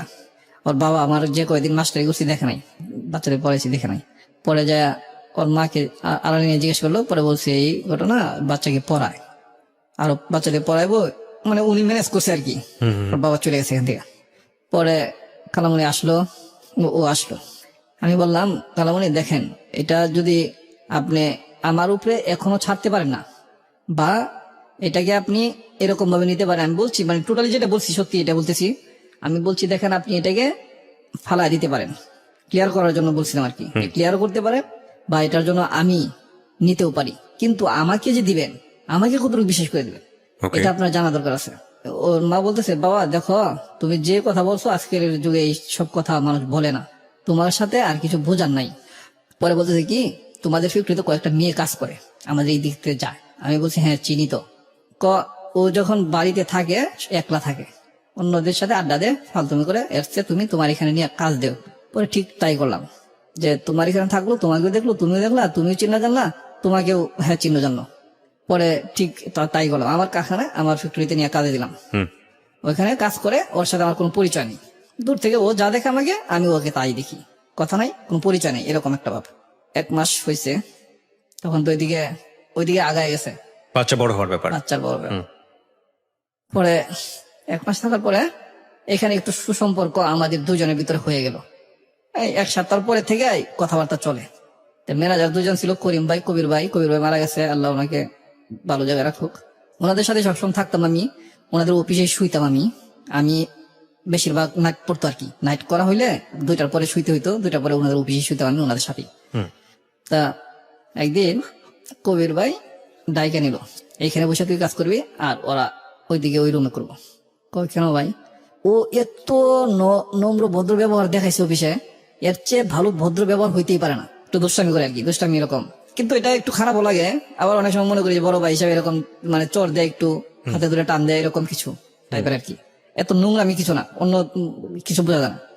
তা আমি যে আগে পছন্দ করি বা ও আমাকে এখন পছন্দ করতেছে, অলরেডি পছন্দ করা শুরু হয়ে গেছে, কিন্তু আগে তো কথা দিলাম এরকম, পরে এইভাবে অলরেডি পরে পছন্দ করা শুরু হয়েছে, এত ভালো লাগে। পরে কবির ভাই এটা ফলো করলো, নিয়মিত আসি, খোঁজ খবর নেই, তুই এখানে একলা বসে অফিসে কাজ করবি, মাল কিছুগুলো আইনে দিল এখানে, আর ওরা ওইখানে করবো। কেন ভাই আমি এখানে কেন? তো উনি যা বললো আর কি এটাই, যে তুই ওদের চেয়ে সম্পূর্ণ আলাদা, সব দিকে আলাদা, তোর সাথে কথা বলার কেউ নাই, মানে তোর যে চেহারা সুন্দর, যে গেটআপ, এই গেটআপে তোর সাথে কথা বলার কোনো লোক নাই। একমাত্র আমার টার্গেট করছে আমি একটু ভালো পরিবেশে থাকতাম আর কি, ওকে, আমাকে টার্গেট করছে এবং আমাকে ডাইকা আনা, মানে আমাদের দুজনে আর একটু মানে পরিষ্কার হইতো আর কি, সে যে কি সত্যি মানে কবির ভাই চাইতেছে যে আমার সাথে ওর কি মানে টোটাল সম্পর্কটা কি জানার জন্য আর কি এখানে আলাদা আনছে এবং আমাকে ডাইকা আনছে। তো জিজ্ঞেস করলো, পরে আমি ক্লিয়ার বললাম যে হ্যাঁ ভাই চয়েস করি। ও কি চয়েস করে কিনা আমি জানি না, তো ওকে জিজ্ঞেস করলো 100 বার, ও বলে নাই। পরে আমাকে বলতেছে তুই যদি ওকে ভালোবাসিস, চয়েস করিস, ওর দায়িত্বটা আমি নিলাম, তুই ওকে হাত ধরে নিয়ে যাবি নান্নার বিরিয়ানিতে, যা বিরিয়ানি খাওয়াবি। এদিনকার এফেক্ট হইতে ফার্স্ট মানে এটা এমন ভ্রাষ্ট হয়েছে, যেহেতু ম্যানেজার বলছে হাত ধরে নিয়ে যা বিরিয়ানি খাওয়ার জন্য, এরপর ওর সাথে আমার রিলেশন আছে, ও জানে আমিও জানি, ও তো চয়েস করেই, কিন্তু এখানে প্রকাশ করতেছেন আর কি। তো ওকে হাত ধরে, এত সুন্দর হাত ভাই আমি ধরলাম প্রথমে, এত সুন্দর হাতটা আমি প্রথমে ধরলাম, এত সফট, এত নরম, ধরে আপনার যে গেট দিয়ে বের করছি, এই গেট সচরাচর খোলা হয় না, মেইন রোডের সাথে গেটটা, এই গেটটা খুলে ওই দিক দিয়ে যাইতে বলছে, এদিক দিয়ে গেলাম। তো আমরা অনেকদিন ধরে কাজ করি তো এখানে, তো আমরা সিনিয়র হয়ে গেছি, এদিক গেলাম। কবির ভাই বলছে যে এই দিক দিয়ে যা, ওই দিকটা ঘুরলে অনেকটা ঘুরে যাওয়া হইব। যায়া নানা বিরিয়ানিতে বসলাম, 2টা বিরিয়ানি নিলাম, আমারটা আমি নিলাম, ওরটা ওর দিলাম। ও আমার এখান থেকে যে কতটুকু ওর মুখে দিছি এটুকুই খাইলো। যেহেতু এভাবে দেওয়া নেওয়া হইতেছে, সেটাকে একটু প্রেমের দিকে যাইতেছে, এটাই তো বোঝা যাবে। রাইট। আমি টোটালি তখন আমার অন্তর থেকে ওরকে ভালোবাসতে শুরু করছি, ওর আকর্ষণ, ওর সৌন্দর্য দেখে আমার আকর্ষণ মানে লেগে গেছে আর কি আমার, যেটা সত্যি এটাই। ওকে আমি এখন চাইতেছি যে কোনো মুহূর্তে ওকে আমি খুব কাছে পাই, ওকে। আমার এমন মনে হইতেছে। কিন্তু তারপরে আমি সময় নিতেছি মা বাবার দিকে মানে ফলো করে। পরে ওইখানে বিরিয়ানি ও খাইলই না ওরটার থেকে, আমারটা থেকে ওরা একটু খাওয়াইলাম, আর বাকি কিছু আমি খেলাম, তারপরে আমারটাও রয়েছে। হুম। আসার পরে যখন ফ্যাক্টরিতে সবাই জানাজানি হয়েছে, এখন মোটামুটি সবাই জানে। কবির ভাই আমাকে বলতেছে আমি এটা মানে ব্রাশটা করলাম এই জন্যই যাতে অন্য কেউ ডিস্টার্ব না করে। তুই চয়েস করস তোর মানুষটাকে, যাতে অন্য কেউ ডিস্টার্ব না করে। অন্য কেউ হয়তো চাইবো, আরো যারা মেয়েরা আছে অনেকে ডিস্টার্ব করে, অনেকেই মানে আপনার প্রপোজ করে, হয়তো বা কেউ সারা দিচ্ছে কেউ দিচ্ছে না এরকম। আবার কবির ভাই বলতেছে তোরটাকে কেউ সারা দেওয়ার মতো বা তোরটাকে কেউ প্রপোজ করার মতো সাহস তোর আছে আমার বোঝা যাইতেছে না, কারণ যে মানে সুন্দর জিনিস বা এরকম ভাবে হ্যাঁ বলতেছে, আমি মানে বাংলা ভাষায় যেটা আগে বলে। পরে ওইখান থেকে বিরিয়ানি খাওয়ার পরে ওইদিনকে আসলাম, আইসা সবাই জানলো ওই বিষয়টা। জানার পরে আমি কোয়ার্টারে যাই নিয়মিত আসি। পরে ওইদিকে আমাকে পোলাপান কয়টা আটকাইলো, ওই দিকের ছেলেরা আর কি আটকায়, বলতেছে মানে জাফরের সাইড না, এটা হচ্ছে অন্য ছেলেরাও ওকে চয়েস করতো আর কি। ওই ছেলের সাইডে কয়েকটা ছেলে আটকায় বলতেছে কিরে তুই কি এখানে থাকবি নাকি হারা যাবি আপনাকে? জি। তখন আমি ওনাদেরকে খুব সলভ ভাষায় খুব সুন্দর করে বললাম, দেখেন ভাই আপনারা যে বিষয়ে বলতেছেন আমি বুঝতে পারছি, বিষয়টা এমন একটা কঠিন পর্যায়ে দাঁড়াইছে, এই অবস্থাটা থেকে উত্তীর্ণ হওয়ার মতো কোনো পথ আমি খুঁজে পাইতেছি না। আপনারা যদি একটা পথ দেখান তাহলে আমি সেই পথে হাঁটবো, একটা পথ দেখায় দেন। ওই জাফরে যেভাবে কথাটা বলছিল, আমার বাসায় তুই বুঝিস না, ওই পোলাপান গুলো একই অবস্থা। মানে প্রতি উত্তরে যে কি তুই তো কারে যেটা উত্তর অনুযায়ী কি আনসার করতে হবে ওইটা না, তাদের যেটা কথা সেটাই। তোকে কি প্রথম বলছি বুঝস নাই, ঠিকঠাক থাকবি নাকি হারা যাবি মাঝখান থেকে, একই কথা। আমি বললাম ঠিক আছে, আমি মনে মনে বুঝতে পারলাম আর কি যে ওদের মাথা ঠিক নাই। তো আমি এই জন্যই বললাম মনে মনে যে আচ্ছা ঠিক আছে, ওদের কাছে আগে সেফ হই, পরে আমি চিন্তা করি অন্য কিছু। তো ওদের কাছ থেকে আমি চলে গেলাম, আমি বললাম ঠিক আছে ভাই আমি এখন থেকে আপনাদের কাছে চলে গেলাম, আপনারা আমাকে দেখবেন না এখানে। এই কথা বলে আমি চলে গেলাম আমার অফিসে, ওইখানেই থাকি। পরে থাকি, ও তো নিয়মিত যাইতে আছে, ও যে কোথায় যায় কাজ করতে এটা কিন্তু আবার ও যাওয়া জানতো না, আমাদের অফিসে যে আসতেছে। পরে নিয়মিত আসতেছে, আমি শুই, যে গেট দিয়া ঢুকে ওরা, গেট দিয়া ঢোকার পরে একটা গল্লি আছে, গল্লির মাথায় একটা রুম আছে, রুমের দরজায় দিক দিয়ে আবার এই দরজা সোজা আমি শুই, ফ্লোরের মাঝে শুই, কিন্তু সব শ্রমিকরাই সব ওয়ার্কাররা ওকে ফ্লোরের মাঝেই শুই। আমার আবার এক সিঙ্গেল তোষকের বিছানা ছিল, ওইটা আমি বিছাই এখানে দরজা সোজা শুই। তো এখানে এদিক দিয়ে প্রতিদিন যাওয়া আসা যখন করে তখন দরজাটা আমি খুলে রাখি শোয়ার সময় আর কি, আমি তখন নাইট করি। জি। তো এমনি ওর সাথে বলা থাকে আগে যে আমি এই দিক দিয়ে শুইছি, আগে থেকে বলা ছিল যদি তুমি কথা বলতে চাও বা কিছু বলার থাকে তুমি এই দিক দিয়ে এসে বলে যাও, আমি নাইট করতেছি তো তোমার সাথে দেখা করতে পারবো না, দিনে কথা বলতে পারবো না, শুয়ে থাকবো তো বাবা। তো ও সকাল যখন 8টা বাজে আসে, একটু ফার্স্ট টাইম চলে আসে একলা করিয়া, অন্য মেয়েদের সাথে আর আসে না। আইসা এখানে মানে প্রথমে একটু দুষ্টামি করে, মানে গেট টান দিয়ে খোলা থাকে তো, গেট টান দিয়ে একটু নাকে ধরে বা এরকম টাইপের দুষ্টামি করে পরে ডাকে আমাকে, পরে কিছুক্ষণ কথা বলি। তো এইভাবে কিছুক্ষণ কথা বলি, ও ডিউটিতে চলে যায়, আমি আবার শুয়ে ঘুমাই। তো আমার আবার বিকেল 4টা থেকে ডিউটি, বিকেল 4টা থেকে রাত্রে 4টা পর্যন্ত এইভাবে শিফটি করা হয়েছে। তো আমি বিকেল 4টা ধরি ঠিক আছে, কিন্তু ছাড়ে দেই 12টা 1টা বা 2টা বাজে আপনার টিফিন করে শুয়ে পড়ি। এমনি গল্প টল্প করি বা ফোনে কথা বলি, ফোনেও আবার কথা হয় তখন। আচ্ছা। আমাদের ম্যানেজার ভাইয়ের ফোন ছিল, আর ওদের বাসায় একজনের ফোন ছিল ভাবির, ওই ভাবির না তো ভাইয়ের, মানে ভাবির কাছে হেল্প নিয়ে ভাইয়ের কাছে নিয়ে দিত। তো আমি কবির ভাইয়ের ফোন দিয়ে কথা বলতাম, কবির ফোনটা আমি কথা বলতে ডিস্টার্ব করে ফেলেছি, তো ওর ফোন দিয়ে কথা বলি রাত্রে 12টার পরে বা 1টা দিয়ে কথা বলি। এভাবে বলতে বলতে তা 1 মাস কয়েকদিন 4-5 দিন চলে গেছে। এখন ওখান থেকে এভাবে কথা বলতে বলতে 1 মাস 7-8 দিন হয়েছে। তো একদিন ওকে নিয়ে বের হইলাম ঘুরতে, ঘুরে ঘুরে আসার পরে সন্ধ্যার দিকে ওর মার সাথে মিরপুর হাসপাতালে দেখা। ওকে যায় আগায় দিয়ে আসবো, মানে নদীর এই পার থেকে নৌকাতে উঠাই দিয়ে আসবো, এই দিকটা যাইতে হয় আর কি, মিরপুর হাসপাতালের ভিতর দিয়ে যাই। পরে ওর মা এখানে দাঁড়ান, জিজ্ঞেস করলাম কি হয়েছে খালামণি এখানে আপনি? ওর আব্বুর অবস্থা তো ভালো না, ওরা তো হাসপাতালে ভর্তি করছে না। আগে একবার মাদ্রাজে নিয়ে গেছিলাম, ওদের জমি ছিল এখানে, আপনার বাবুবাজার জমি ছিল 4-5 শতাংশের মতো, ওইটা বিক্রি করে মাদ্রাজে নিয়ে চিকিৎসা করছে ওর বাবার অবস্থা ভালো। কিন্তু এই যে আমি যে খালামণি ডাকতেছি উনি কিন্তু দ্বিতীয় সংসারের মহিলা, আর এই মেয়েটা আর 2টা বাচ্চা দ্বিতীয় সংসারে এগুলা। ওর আব্বুর অবস্থা কিন্তু ভালো ছিল আগে। আচ্ছা, পরে যখন এখানে ওর মা দাঁড়ানো, তখন মাকে জিজ্ঞেস করলাম কি হয়েছে খালামণি, বলতেছে যে ওর আব্বুকে নিয়ে হাসপাতালে আসলাম, ওর আগে তো একবার মাদ্রাজে নিয়ে গেছি, তুমি তো জানো নাই, ওখানে চিকিৎসা করে আনছি, এখন তো আবার ধরা পড়ছে একটু সমস্যা, মানে শরীরের সমস্যা বোঝাই দিছে। হাসপাতালে ভর্তি করলাম, হাসপাতালে রিপোর্ট করতেছে, পরীক্ষা নিরীক্ষা করতেছে। আচ্ছা ঠিক আছে, তো হাসপাতালে ঢুকলাম, ঢোকার পরে যাই দেখলাম বেডে শুয়ে রয়েছে, পরীক্ষা নিরীক্ষা গুলো দিছে এবং ভর্তি দিছে, ভর্তি থাকতে হবে। এখন বাসায় কেউ যায় না, সব হাসপাতালে সারাদিন কাজ করে যার যার মতো হাসপাতালে চলে আসে। খালামণি ওই দিকে পাক করে নিয়ে আসে ওরা হাসপাতালে, ওই মেয়েও খাই গেলে, আঙ্কেলও খাই এখানে, আর আমি তো খাই আসি, আবার অনেক সময় ওদের সাথে খাইতে হয়, কিন্তু আমি কন্টিনিউ ওইখানেই থাকি, ডিউটির পর ওইখানেই, রাত্রে ওইখানে। ওকে। ও দেখা যায় কি অনেক বড় বেঞ্চ আছে, বারান্দা 4 তলা না 5 তলা ছিল এটা ফ্লোরটা, আপনার একটা গলির ভিতর আছে, গলির ভিতরে একটা বেঞ্চ আছে লম্বা, ও আমার এখানে শুয়ে থাকতো রাত্রে। তো অনেক সময় আমি শুইতাম, এভাবে দুজনে মিলে শুয়ে ঘুমাইতাম আর কি রাত্রে। খালামণি এটা কিছু মনে করতো না, আমরা যেখানে আছি যে অবস্থায় আছি একবার দেখতেও আসতো না, এভাবে চলতেছে। তো এখান থেকে আপনার 15 দিন হাসপাতাল রয়েছে, থাকার পরে হাসপাতাল থেকে এমন কিছু রিপোর্ট বের হয়েছে যে উনি ক্যান্সার হয়ে গেছে। তখন ওনার আব্বার ক্যান্সার ধরা পড়লো, এবং এটা ক্যান্সারটা হয়েছিল আপনার গলার নিচে এরকম বড় টিউমার হয়েছিল, এটার ভিতরে পচন ধরে এটা দেখে টিউমার ধরা পড়ছে। পরে খুব অল্প সময় আর কি বাঁচবো, এরকম সম্ভবত 21-22 দিনের মতো সময় দিছে, এই ডেটের ভিতরে উনি মানে মারা যাবে। আঙ্কেলকে নিয়ে ওরা চিন্তিত, কিন্তু এই সমস্যাটার কথা ডাক্তার আমার সাথেই বলে, আমাকে ডাইকা নিছে, আপনাকে বলে আপনি এটা জানাননি? আমি জানাইনি, আমি কন্টিনিউ এখানে থাকি, তো আমার এখানে এসে বলতেছে কে কি হয় না হয়, ডাক্তার বলতেছে একজনে এরকম ভাবে সবার পরিচয় দিল, উনি কি হয়, উনি আমার মেয়ের জামাই, আগেই বলছে। পরে আমাকে ডাইকা নিয়ে বললো দেখেন আপনাদের এটার আগের রিপোর্ট গুলো দেখছি, এখন আমরা নতুন রিপোর্ট করছি, এটা অ্যাকচুয়ালি যেটা হয়ে গেছে, ওনারা যে রিপোর্টটা দিছে এটা হয়তো আপনারা সবাই এতটা শিক্ষিতরা বুঝেন নাই, এটা মানে মৃত্যু অবধারিত, খুব সামনাসামনি কাছাকাছি, ঠিক 21 দিন পরই ফজরের টাইমে একটু আগে দিয়ে মারা গেছে। আপনি জানাননি ফ্যামিলিকে? আমি আর জানাই নাই।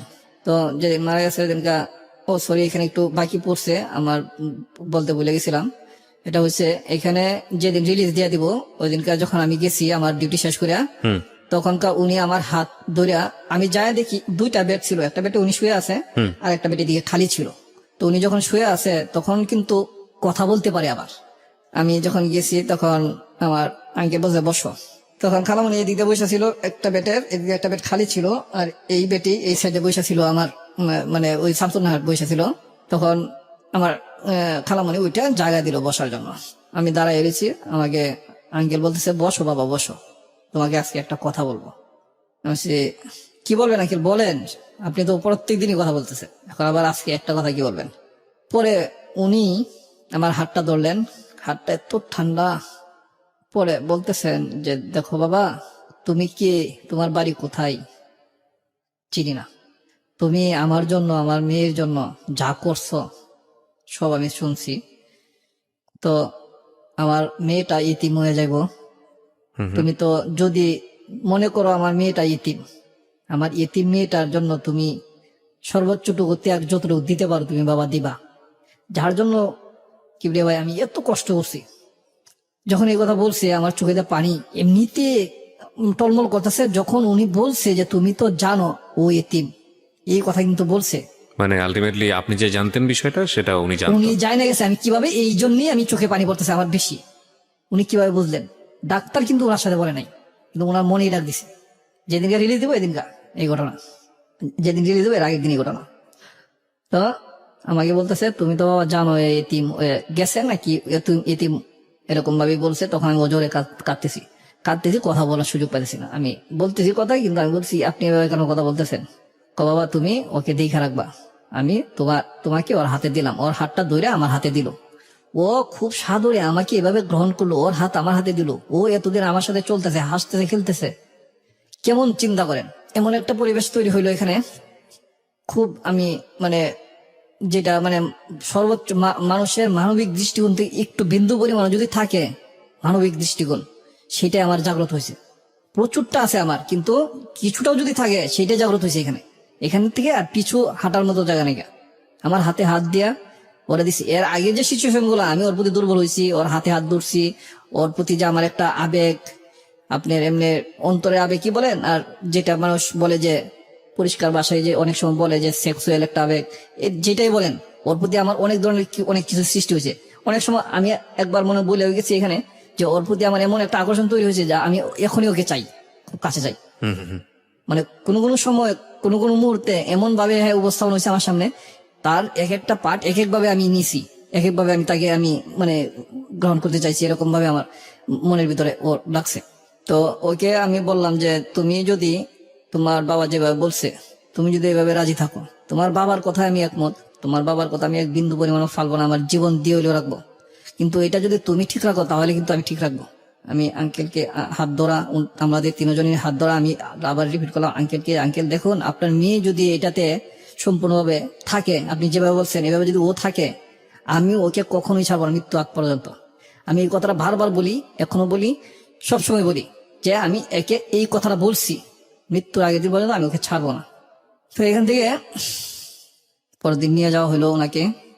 আর এই ফাঁকে আমরা প্রতিদিন রাত্রি আমরা মানে দুজনই ছেলে মানুষই ছিলাম। আমার বয়স তো 21 ছিল, ওর বয়স ছিল 14 বছর। ছেলে মানুষই ছিলাম আমরা, অনেক দৌড়াদৌড়ি করতাম কিন্তু হাসপাতালে। বাচ্চা পোলাপান যেভাবে দৌড়াদৌড়ি করে, যেভাবে খেলাধুলা করে, এভাবে কিন্তু দৌড়াদৌড়ি করতাম আমরা। এখন যেটা বুঝি আর কি, এখন এটা বলতে গেলে নিজের কাছে অনেক ছোট লাগে, মনে খারাপ লাগে যে এরকম কি করছি আমরা। কিন্তু কোনোদিন দুজনের ভিতরে কোনো রকম অনৈতিক বা অন্যরকম নোংরামি টাচ বা অন্যরকম নোংরামি চিন্তাও হয় নাই কাউকে, না আমিও না ও না। কিন্তু ও তো এই কাজটা করছে, কিন্তু ওইগুলি আমার মনে পড়তো না। পাশাপাশি দেখেন ওইটা কিন্তু বেড়ে উঠছে। হ্যাঁ, খুব স্বাভাবিক। তো জুলাই আগস্ট মাস গেল, সেপ্টেম্বরের 17-18 তারিখে মারা গেছে। ওকে। তো আমি এখন মারা গেছে, এখন ওনাকে যাই খবর দিলাম। এখন একটু যাওয়া হয় না এদিকে, ও আসে, ওকে নিয়ে মানে প্রতিদিনই এখন ঘুরতে বের হই। বাবা মারা যাওয়ার পর দিন থেকেই এদিক সেদিক যাই, যা বসি, অনেক গল্প করি। গল্পগুলো খুব মানে সংসারী গল্প। তারপরে ওর বাবা মারা গেছে এই ধরনের কিছু গল্প, তার বাবা যেসব কথা বলেছে এই ধরনের কিছু গল্প, কিভাবে তোমার বাবার স্বপ্নকে বাস্তবায়ন করা যায়, কিভাবে তোমার বাবা আত্মার শান্তি পাবে, এরকম কথাবার্তা আমি বলতেছি নিয়মিতই। এই 5 দিন চলে গেল এইভাবে। 17, 5, 22, 23 তারিখ যখন আমরা ঘুরতে বেরোইছি, ডিউটি শেষ বিকাল 4টা, তখন আবার মিরপুর হাসপাতালে এদিক দিয়ে বের হই। মিরপুর হাসপাতালের সামনাসামনি আসছি, ওনার মা আসছে। ওনার মা এসে বলতেছে, বাবা এই পর্যন্ত তো কিছু বলি নাই তোমাকে, আজকে তোমাকে একটা কিছু বলবো। হাসপাতালের সামনে এখানেই খোলামেলা এবং খুব নিরিবিলি, মানুষজন নাই, এই সাইডটা গাছপালা ভরা, এদিকে মানুষজন কম আসে। পরে বলতেছে তোমাকে আজকে কিছু বলবো। কি বলবেন খালামুনি? বলতেছে আজকে ওরে তোমার হাতে তুলে দিলাম, তুমি ওকে নিয়ে যেদিকে যাইতে পারো, তোমার খুশি, তুমি ওকে রাখো, মারো আর বাঁচাও, যাই করো। আমি কিছুক্ষণ গভীরভাবে চিন্তা করলাম। এই দিয়ে কিন্তু আমার মা বাবা বা আমার আপনজন কিন্তু কিছু জানেও না, এবং আমি ভুলেও গেছি মোটামুটি। প্রায় এই 1-1.5 মাস 2 মাস এই সময়টা আমি কিন্তু খোঁজ খবর নাই, টাকাও পাঠাইনি। তো ওই সময় আমার বাড়ির অবস্থাটা তেমন একটা খারাপ না, এখন এই সময়টা একটু ভালো ছিল। আচ্ছা, ভালো ছিল বলতে আমার বাবা আবার জমি বিক্রি করছে বাড়ি করার জন্য, বাড়ি করব। এর আগে দিয়ে আমার বাবা কিন্তু আমাদের অফিসে আসছিল টাকার জন্য। আচ্ছা, আসার পরে আমার বাবাকে ম্যানেজার বলেছে, আর ছেলে অনেক বড় হয়েছে, বিয়ে করেন না কেন, দুষ্টামি করে বলছে, যদিও আমার বসা নাই।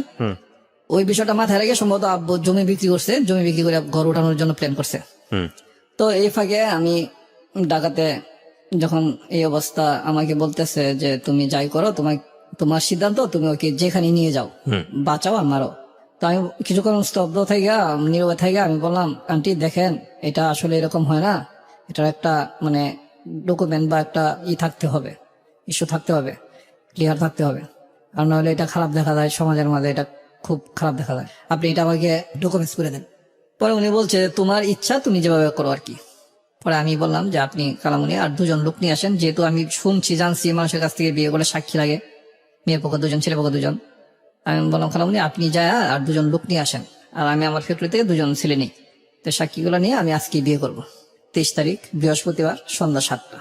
তো এই ফাঁকে আবার ওদেরকে আমার এই বন্ধুদের ফোন করলাম আর খালামুড়িরা পাঠাইলাম বাড়িতে বাসায় 2 জন লোক নিয়ে আসার জন্য। আমি আবার ওই ফাঁকে ওকে নিয়ে কিছু মার্কেটিং এ গেলাম।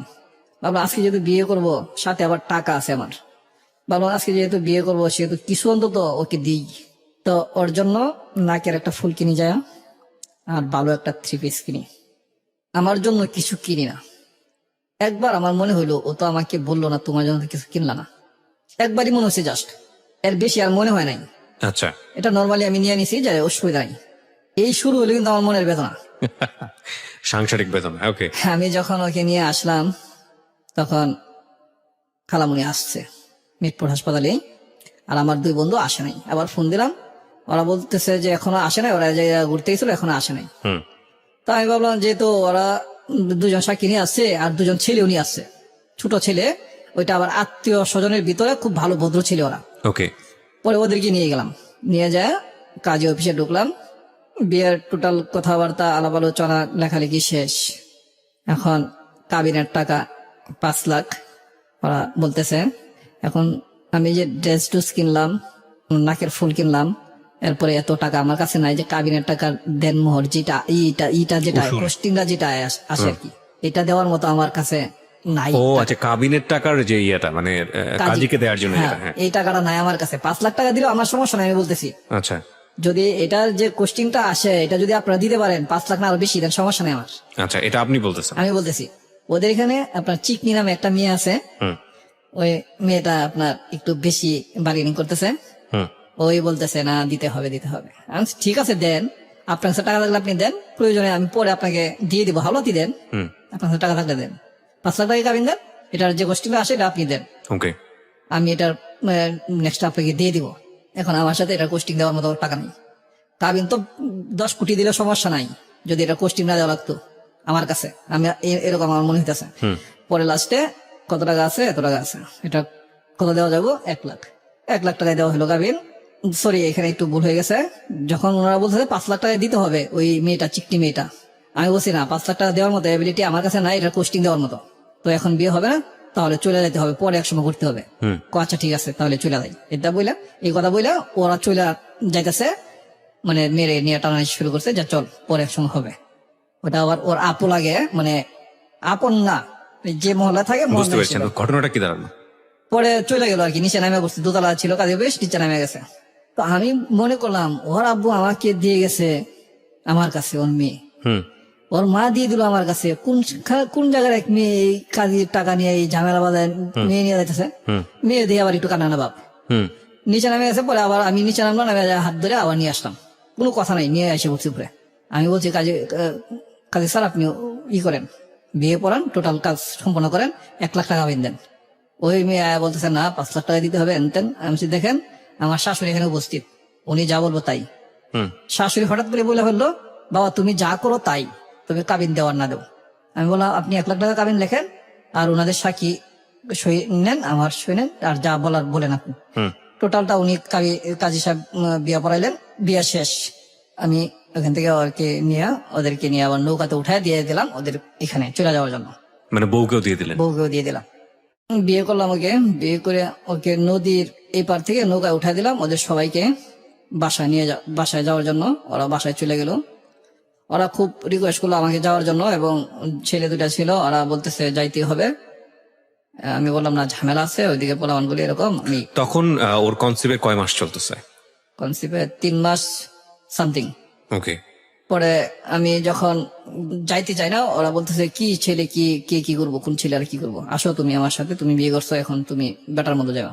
আমি বললাম দেখো ভাই, ঝামেলা এরা চলাটা ভালো, ঝামেলা যুক্ত করিয়া এই মামা সিং এর বা অন্য কোনো বইলা গর্ব করে এগুলা কোনোতে লাভ নাই। ঝামেলা হয়ে গেল তো হয়ে গেল।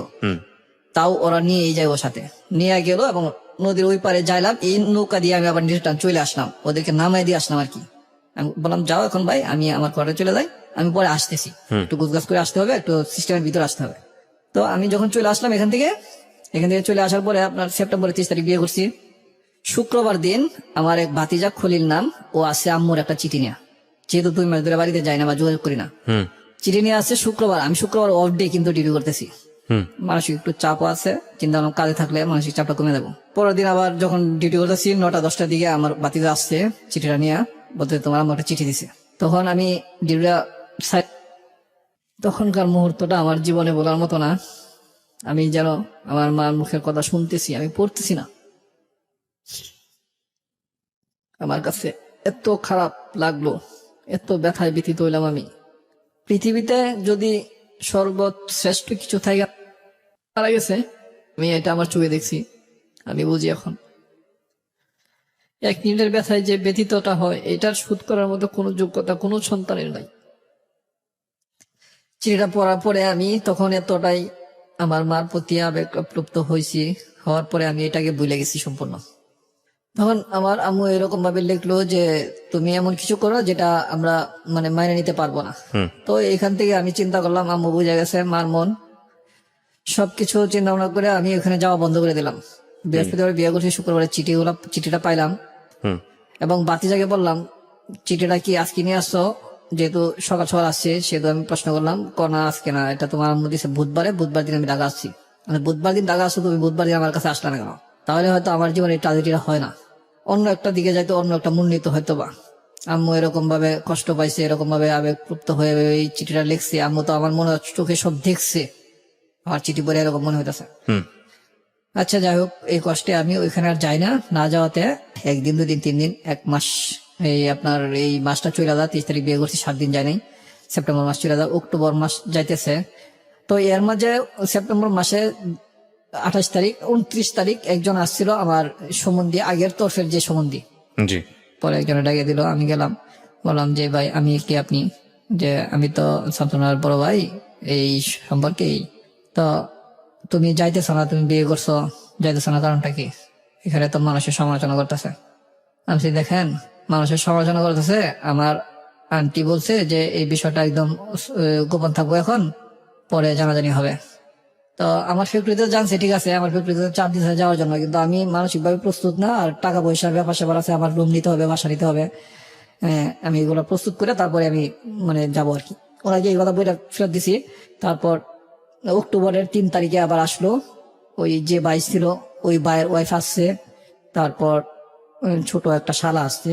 ওনারা আসার পরে ওনাদেরকেও এইভাবে আমি মানে যাইতে বলছি, চলে গেছে। আমি এইভাবে বলছি যে আমার টাকা পয়সার সমস্যা, টাকা পয়সা ম্যানেজ করে একটু গুজগাছ হয়ে তারপর আমাকে যাইতে হবে, আমার ঘর নিতে হবে, বাসা নিতে হবে এবং এটাকে গুজগাছ করতে হবে, একটা সংসার করার জন্য যা লাগে আর কি। যেহেতু আমার বাড়িতে শোনাইছি না, সেহেতু আমার বাড়িতে এখন নিয়ে যাওয়া যাবে না, পরিস্থিতি মতো ভালো করে তারপর নিতে হবে। আর যে ঝামেলাটা আছে, এই ঝামেলাটা এখনো 3 মাস প্লাস হয়েছে, এখনো তার ভাবিরা বা কেউ জানে না। আপনার প্ল্যান কি ছিল? বাচ্চাটাকে রাখবেন নাকি নষ্ট হ্যাঁ, করে ফেলবেন? বাচ্চাটাকে আমি রাখবো। আপনার প্ল্যান ছিল এটা? ওই পক্ষ থেকে প্ল্যান কি ছিল, মানে আপনার ওয়াইফের পক্ষ থেকে? ওরা, আমি তো প্রথমেই বলছি যে আমি কিন্তু এটাও বলছিলাম যে বাচ্চাটাকে ফেলায় দেওয়ার জন্য। ওরা শেষমেশ আপনার অফারটা দিয়ে রাজি পরে হয়েছে?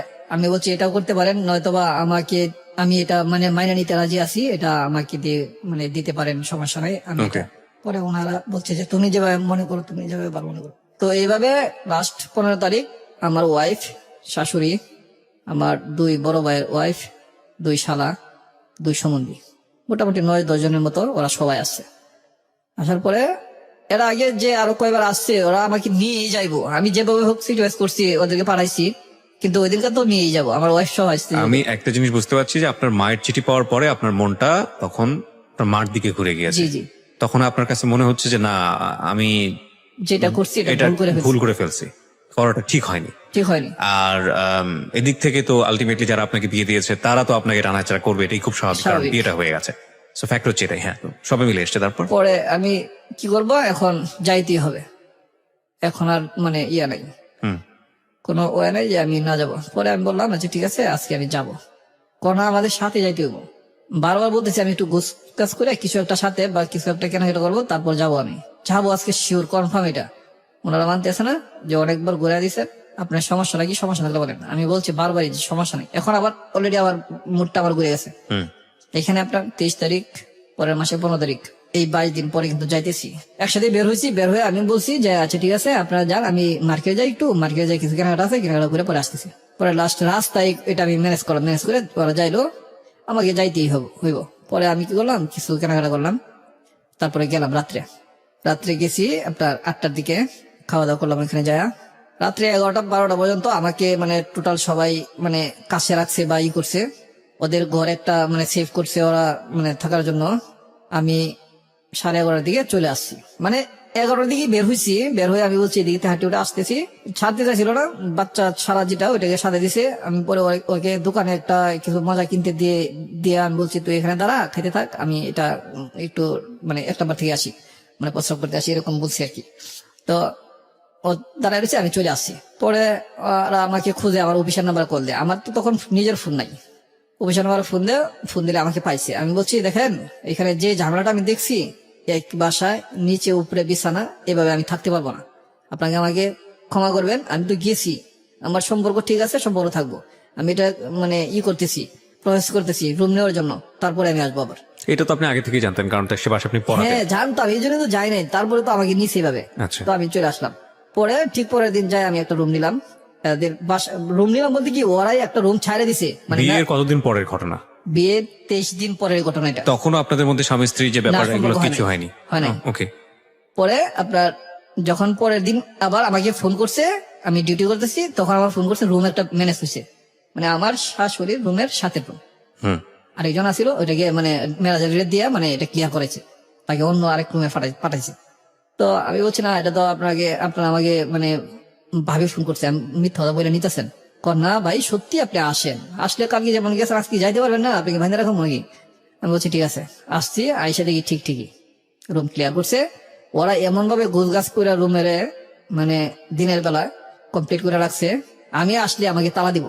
ওকে। ব্যাপারটা হয়েছে এরকম, মানে 24 দিন হয়ে গেছে আমরা একসাথে থাকি নাই, ওদের কাছেও একটু অন্যরকম লাগতেছে। ঘটনা কি, ওদেরকে আজকে একসাথে রাখবো, দিনেই রাখবো, মানে এইভাবে প্ল্যান করছে ভাবি, 2 ভাবি মিনা। তো যাওয়ার পরে খাওয়া দাওয়ার সবকিছু আগে ম্যানেজ করে রাখছে। তো 11টার দিকে গেছি, দিনের 10:30 11টার দিকে, তখন খাওয়া দাওয়া করলাম। খাওয়া দাওয়া করার পরে বাইরে দিয়ে লক করে দিল গেট। থাকেন আপনারা এখানে, গল্প করেন, আমরা আছি এখানে। আবার গলির ভিতরে আপনার নিরিবিলি আছে, কোনো উচ্ছৃঙ্খলতা নাই। হুম। তখন আমি করলাম কি, এখানে একসাথে গল্প একটু করলাম দুজনে, বাসর করে যা হয় আর কি আমাদের দিনের বেলায় তাই হইলো। হুম। সময় নিলাম অনেক সময় নিয়ে অনেক কথা বলে অনেক আলোচনা করলাম। ও তো একদম ছোট বাচ্চা মেয়ে, তো ওর সাথে যে কাজটা ওরা করছে এটা তো খুব খারাপই করছে। তো এই অবস্থা, বাচ্চাটা বড় হইতে লাগলো। আমি করলাম কি, এরপরের মাসে আমি বাসাটা চেঞ্জ করে ফেললাম। এত কাছে এত সাথে আমি বাসা রাখবো না, আর এই জায়গায় বাসা রাখলাম, আর এর থেকে 1.5-2 কিলোমিটার দূরে। ওইখানে বাসা নেওয়ার পরপরই হয়েছে কি, আমার আপন যেটা মারা গেল, বাসা নেওয়ার 8-9 দিন পর মারা গেল। তখন আমি আমার অফিস থেকে ফোন দিছি ওইখানে মালিকের নাম্বারে, মালিকে আমাকে ডাকছে, আমি জাগনা পাইনি। মালিকে আবার এটা আমাদের রুমটা এমন সিস্টেম ছিল, মানে এখানে ডাকলে শোনা যায় না আর কি সহজে। সাথের যে রুম আছে ওই রুমের যদি কেউ বলে দেয় তাহলে হয়তো হবে। মালিক আর নিচে নামছে না, তো ওইখান থেকে অফিস থেকে লোক পাঠাইছে, আমার অফিস থেকে আমার বাসায়। ও ডাইগা এখান থেকে বলতেছে মেন গেট থেকে যে তোর চাচা মারা গেছে, আমার নাম ধরে বলতেছে। পরে আমি শুনলাম, শুনে আসলাম, বললাম। পরে আমি এখানে গেলাম আর কি। যাওয়ার পরে হয়েছে কি ভাই, আমি 5 দিন ছিলাম এখানে। 5 দিন থাকাতে ওরা ভাবছে কি, যেহেতু ও প্রথম 23 দিন আসে নাই, এখন এখানে 1 মাস তাও গেবে আসছি। এই বাসাটা কিন্তু যখন নিচে 1 মাস গেবে আসছি, তো 4 মাসের উপরে হয়ে গেছে কিন্তু বাচ্চার বয়স। আবার ওইখানে যা 9-10 দিন ছিলাম ওই নতুন বাসায়, 5 মাসের কাছাকাছি হয়ে গেছে এদিকে।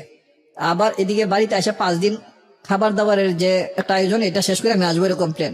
ঠিক তাই করলাম, আমার মনে তো কোনো ইয়া নাই। ওরা ভাবছে কি আমি আর আসবো না, গেবে কিছু প্ল্যান গেছে আমার, যে আমি নিয়মিত কি করছে ওরা, বাজারে ফেলাই দিব। ওকে। মানে আমি আইসা শুনলাম টোটাল এই প্ল্যান। আমি যখন আসছি তখন আর আধা ঘন্টা পরে আসলে তারা এই কাজের জায়গা আর কি, আধা ঘন্টা পরে আসলে ওরা চলে যায়, আমি আইসা পরে পাই না, বাসায় পাই না, মানে এই কাজের জায়গা আর কি ফালানোর জন্য। আপনি আসার পরে তারপরে ঘটনাটা স্টপ হলো। তখন আমি যখন দেখলাম তখন সবাই থেকে গেলো, সবাই বলতে একটু এদিক সেদিক যেতে চাইছিলাম করতে, ওদের বাসায় এরকম ভাবে আমাকে সেভ করলো, মানে ম্যানেজ করলো আর কি। পরে আস্তে আস্তে জানতে পারলাম ও আবার একটু বাঁচাল ছিল, সব কথা বলে দিত, কিন্তু সব কথা বলে দিত। পরে কয়েকদিন পরে বলে দিল যে এই ঘটনা, তোমাকে তো বিশ্বাস করছিল না, আর আমাকে এই দিনকে এই সময় এই মুহূর্তে এই কাজটা করতে চাইছিল, তুমি আর আধা ঘন্টা পরে আসলে আমাকে পাইতা না, বা এই বাচ্চাটাও তুমি আর পাইতা না। তবে একটা ভালোই হতো, যেটা যাওয়ার শেষ হয়ে যায় তো ঝামেলা, তুমি আসলে পরে আমাদের সম্পর্ক থাকতো। এই অবস্থা করে সরি এখানে একটা গ্যাপ রাখছি আমি যেখানে আমার শ্বশুরের বাসার কাছে ছিলাম ওইখানে 2 দিন রাত্রে যে 2টা সিঙ্কেট দেখলাম আমি, এটা হচ্ছে একদিন রাত্রে 12টা বাজে আমি নিয়মিত এখানে কিন্তু ফ্লোরে শুই, হুম। খাট কিনি নাই, ফ্লোরে শুই। রাত্রে 11:30 দিকে দেখি আমার সাথে নেই, মানে আপনার স্ত্রী আপনার সাথে না। নেই? যখন রাত্রে 12টা 11:30 দিকে দেখি যে ও নাই, আমি বিছানা হাত দিলাম, তখন আমি ভাবলাম টয়লেটে গেছে। টয়লেটটা যে জায়গায় যাওয়ার মতো এবং একলা যাওয়ার মতো পরিবেশ আছে, আচ্ছা। বাইরে একটা মেন গেট আছে, এটা বন্ধ থাকলে আর টোটাল ভিতরে আর কোনো সমস্যা নাই, হুম। একলা গেছে সমস্যা নাই। তো আমি বললাম যে আমরা ও তো আমাকে ওটা দিতে পারতো, একসাথে যেতাম, আমারও একটু সমস্যা, আমিও টয়লেটে যাব, আমিও পিছন পিছন গেলাম একলাই। যা ওই দিনকার যে পরিবেশটা দেখলাম, ও যে ছেলেটার সাথে আগে এফআইআর ছিল, যে বাচ্চাটা ওর গর্ভে আছে, ঠিক ওই ছেলেটার সাথে বৈশা টেবিলে, একটা টেবিল আছে এখানে, বেঞ্চ আছে ফালানো, রাতে অনেকে বৈশা থাকে, ওইটাতে বৈশা গল্প করতেছে। এটা কি আপনি বাড়ি যাওয়ার আগে দেখেছেন?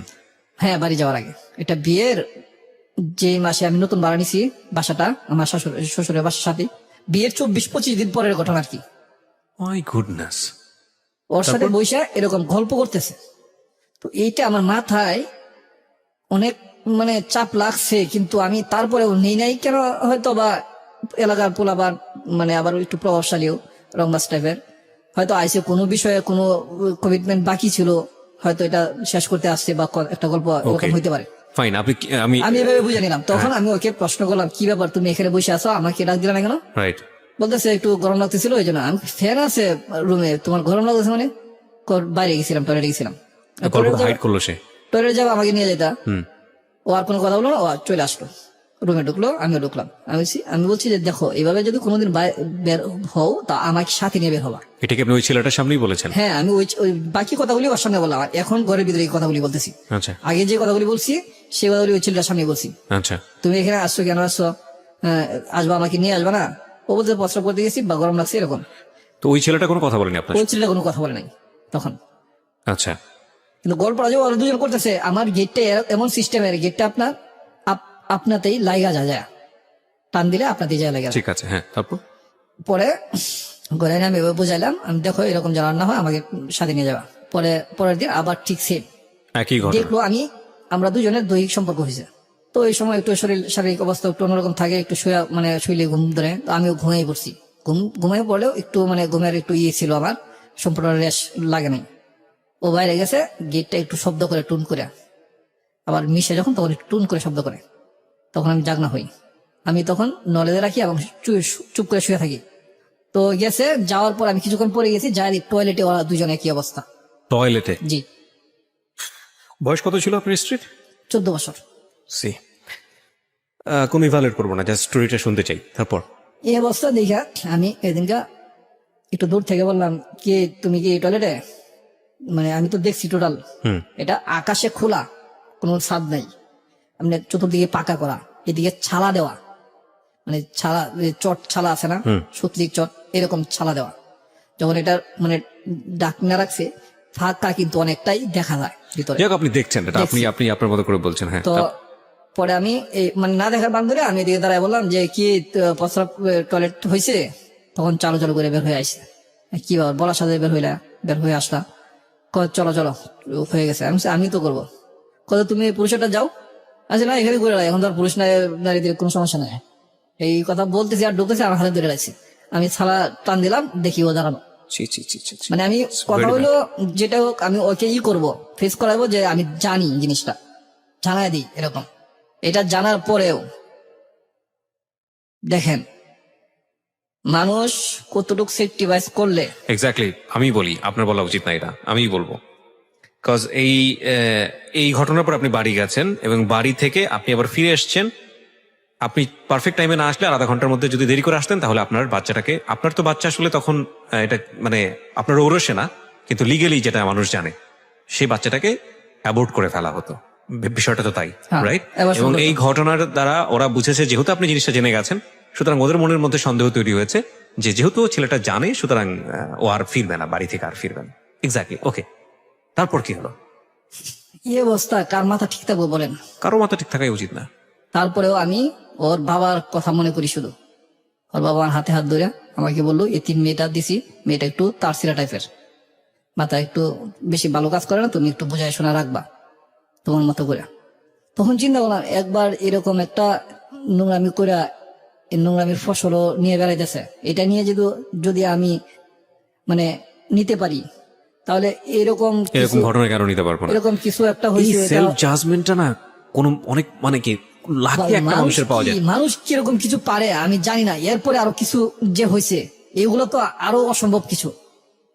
তুই এত কিছুর পরে কিভাবে তুই ফোনে কথা বলো আর একটা ছেলের সাথে? আমার বাড়িতে নিয়ে আসছি কিন্তু, এরপরে আপনি বাড়িতে এসে পরিচয় করে আর দিলেন? একটু ঘটনা আছে এখানে। জি। তো এই অবস্থা না, বাচ্চা হইলে পরে তো বাড়িতে নিছি।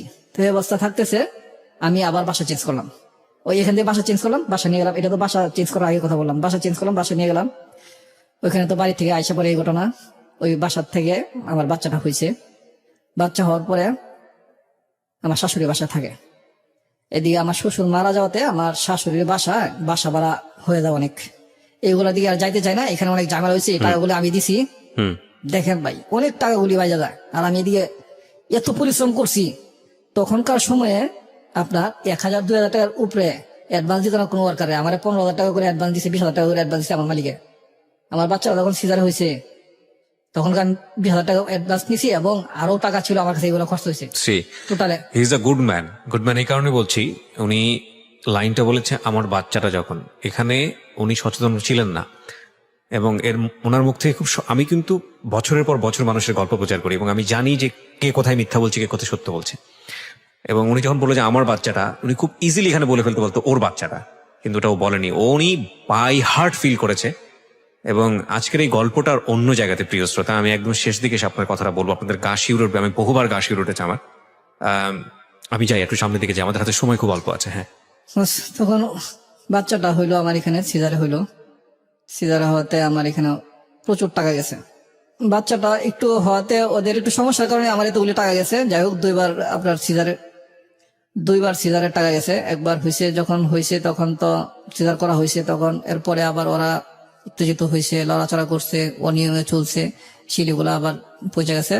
এগুলো আবার আপনার নতুন করে আবার সিলি করতে হয়েছে। এটা দ্বিতীয়বার সিজারের ঠিক টাকা। আছে, আমি বুঝতে পারছি যে প্রচুর অর্থ আপনি ব্যয় করেছেন ওদের ফ্যামিলির পিছনে, আপনার ওয়াইফের পিছনে। হ্যাঁ, এই অবস্থা আমি কিছু কোশ্চেন করি আপনাকে। আপনি বাচ্চাকে সহ আপনার বাসায় নিয়ে আসলেন, গ্রামের বাড়িতে নিয়ে আসলেন, আপনাকে ওইখানে ভয়াবহ অবস্থা ফেস করতে হয়নি? গ্রামের বাড়িতে হ্যাঁ অনেক ভয়াবহ অবস্থা। মেনে নিয়েছে আপনার বাপ মা শেষ পর্যন্ত? বাপ মা তো মেনে নিয়েছে, এখানে বিশেষ কিছু মুহূর্তের কারণে মেনে নিয়েছে। কিরকম? এইখানে আর একটু আমার রয়ে গেছে, এটা আমি ক্লোজ করতেছি। এখানে যখন আমার বাচ্চাটা 1-1.5 মাস 2 মাস বয়স হয়েছে, তখন আমি নিয়মিত অফিস করে আমি বাড়িতে যাই, বাসায় যাই। তখন আমি বাচ্চার জন্য প্রতিদিন ফলমূল যাই পারি, অল্প অল্প কিছু নেই, যেটা প্রতিদিন আমি নিতে পারি। একদিনে নিলে আজকে 1 কেজি নিলে সবাই খাইবো, পরের দিন আর নিতে পারবো না, যার জন্য কম কম নেই। এই বাচ্চাটাকে টিপে খাওয়াই, যেমন আঙ্গুর আছে, আপেল আছে, যেভাবে রস করে খাওয়ানো যায় আর কি। বাচ্চাটা ভাই এত সুন্দর হয়েছে। আমি ওর কাছে যেদিন আমি ওর সাথে থাকলাম প্রথম, ওকে বললাম তুমি আমাকে ছেলে দাও মেয়ে দাও যাই দাও, আমাকে সুন্দর একটা বাচ্চা, সুস্থ একটা বাচ্চা উপহার দিবা। তোমার কাছে আমার এটাই চাওয়া, আর তুমি এর বিনিময়ে কি চাইবা তুমি আমার কাছে চাইতে পারো, যখন চাইতে তোমার ইচ্ছা। যখন এই দিন বাচ্চাটা হইলো, বাচ্চাটা দেখে আমি এত টাকা খরচ গেছে আর এত পরিশ্রম করছি। আমি সারা রাত ওইখানে থাকি, সারা দিন ডিউটি করি। আমি এত এনার্জি আপনার শরীরের মধ্যে, মানে আমি মন সারা ভরে গেছে। দিন ডিউটি করি, পরিশ্রমের কাজ। এটা আপনি না দেখলে বিশ্বাস করবেন না কত পরিশ্রমের কাজ আমি করছি। আর সারা রাত আমি এখানে ডিউটি দিছি, ঘুমাই না। যে 4-5 দিন ছিল, 4 দিন ছিল হাসপাতালে, 4 দিন আমি টোটাল ঘুমাইনি। হয়তো ফজর নামাজ পড়ছি হাসপাতালে, একটা জায়গা আছে নামাজ পড়ার, এখানে একটু শুয়ে রয়েছি, জাস্ট পরে যায় ডিউটি করছি 8টা বাজে। তো এই অবস্থা যখন এখানে এইভাবে বাচ্চাটা আমি নিয়মিত ভাবে খাওয়া দাওয়া করতেছি, ও অন্য ছেলের সাথে কথা বলতেছে নিয়মিত। আয়সা আমি ওরে বাসায় পাই না, বাচ্চা কাঁদতেছে, ওর মার বাসায় থাকে। এগুলো নিয়ে মোটামুটি কথাবার্তা হয়, ওকে শাসন করি, শাসন মানে না। আপনার যদি একটা ভুল হয়, আপনার যদি আপনজন সে শাসন করে, সেটা আপনার নীরবতা পালন করা উচিত নিশ্চয়ই, আপনার জ্ঞান নেওয়া উচিত নিশ্চয়ই যে এটা আমি যেটা বুঝতে পারছি যে আপনি বিভিন্ন রকমের ফ্লস গুলো তখন খুঁজে পাচ্ছেন। খুব কাছাকাছি মিশতে গেলে যে মানুষটা যেটা হয়, যে ওর যে ফল্ট গুলো, যেগুলো সংসার করার জন্য আপনার কাছ থেকে মনে হচ্ছে যে না এটা এইভাবে সংসার করা সম্ভব না, ওকে কিওর হতে হবে, সেইটা আপনি তখন বিভিন্ন রকমের ফল্ট গুলো খুঁজে পাচ্ছিলেন।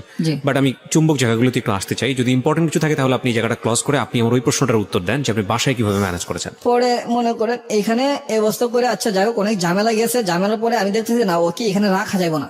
আচ্ছা, ওকে অনেক চেষ্টা করছি বাড়িতে নিয়ে যাওয়ার জন্য, ও বাড়িতে যাবো না, ঢাকা থাকবো। ওর সম্পূর্ণভাবে এক চ্যালেঞ্জ, আমি ঢাকা থাকবো, তুমি রাখতে পারলে রাখবো, না নয়তো নাই। তখনও কি জাফরের সঙ্গে ওর সম্পর্ক আছে? জাফরের সাথে ও কথা বলে, পরে আর ফিস হইতে দেখি নাই, আচ্ছা কিন্তু কোন ছেলের সাথে কথা বলে।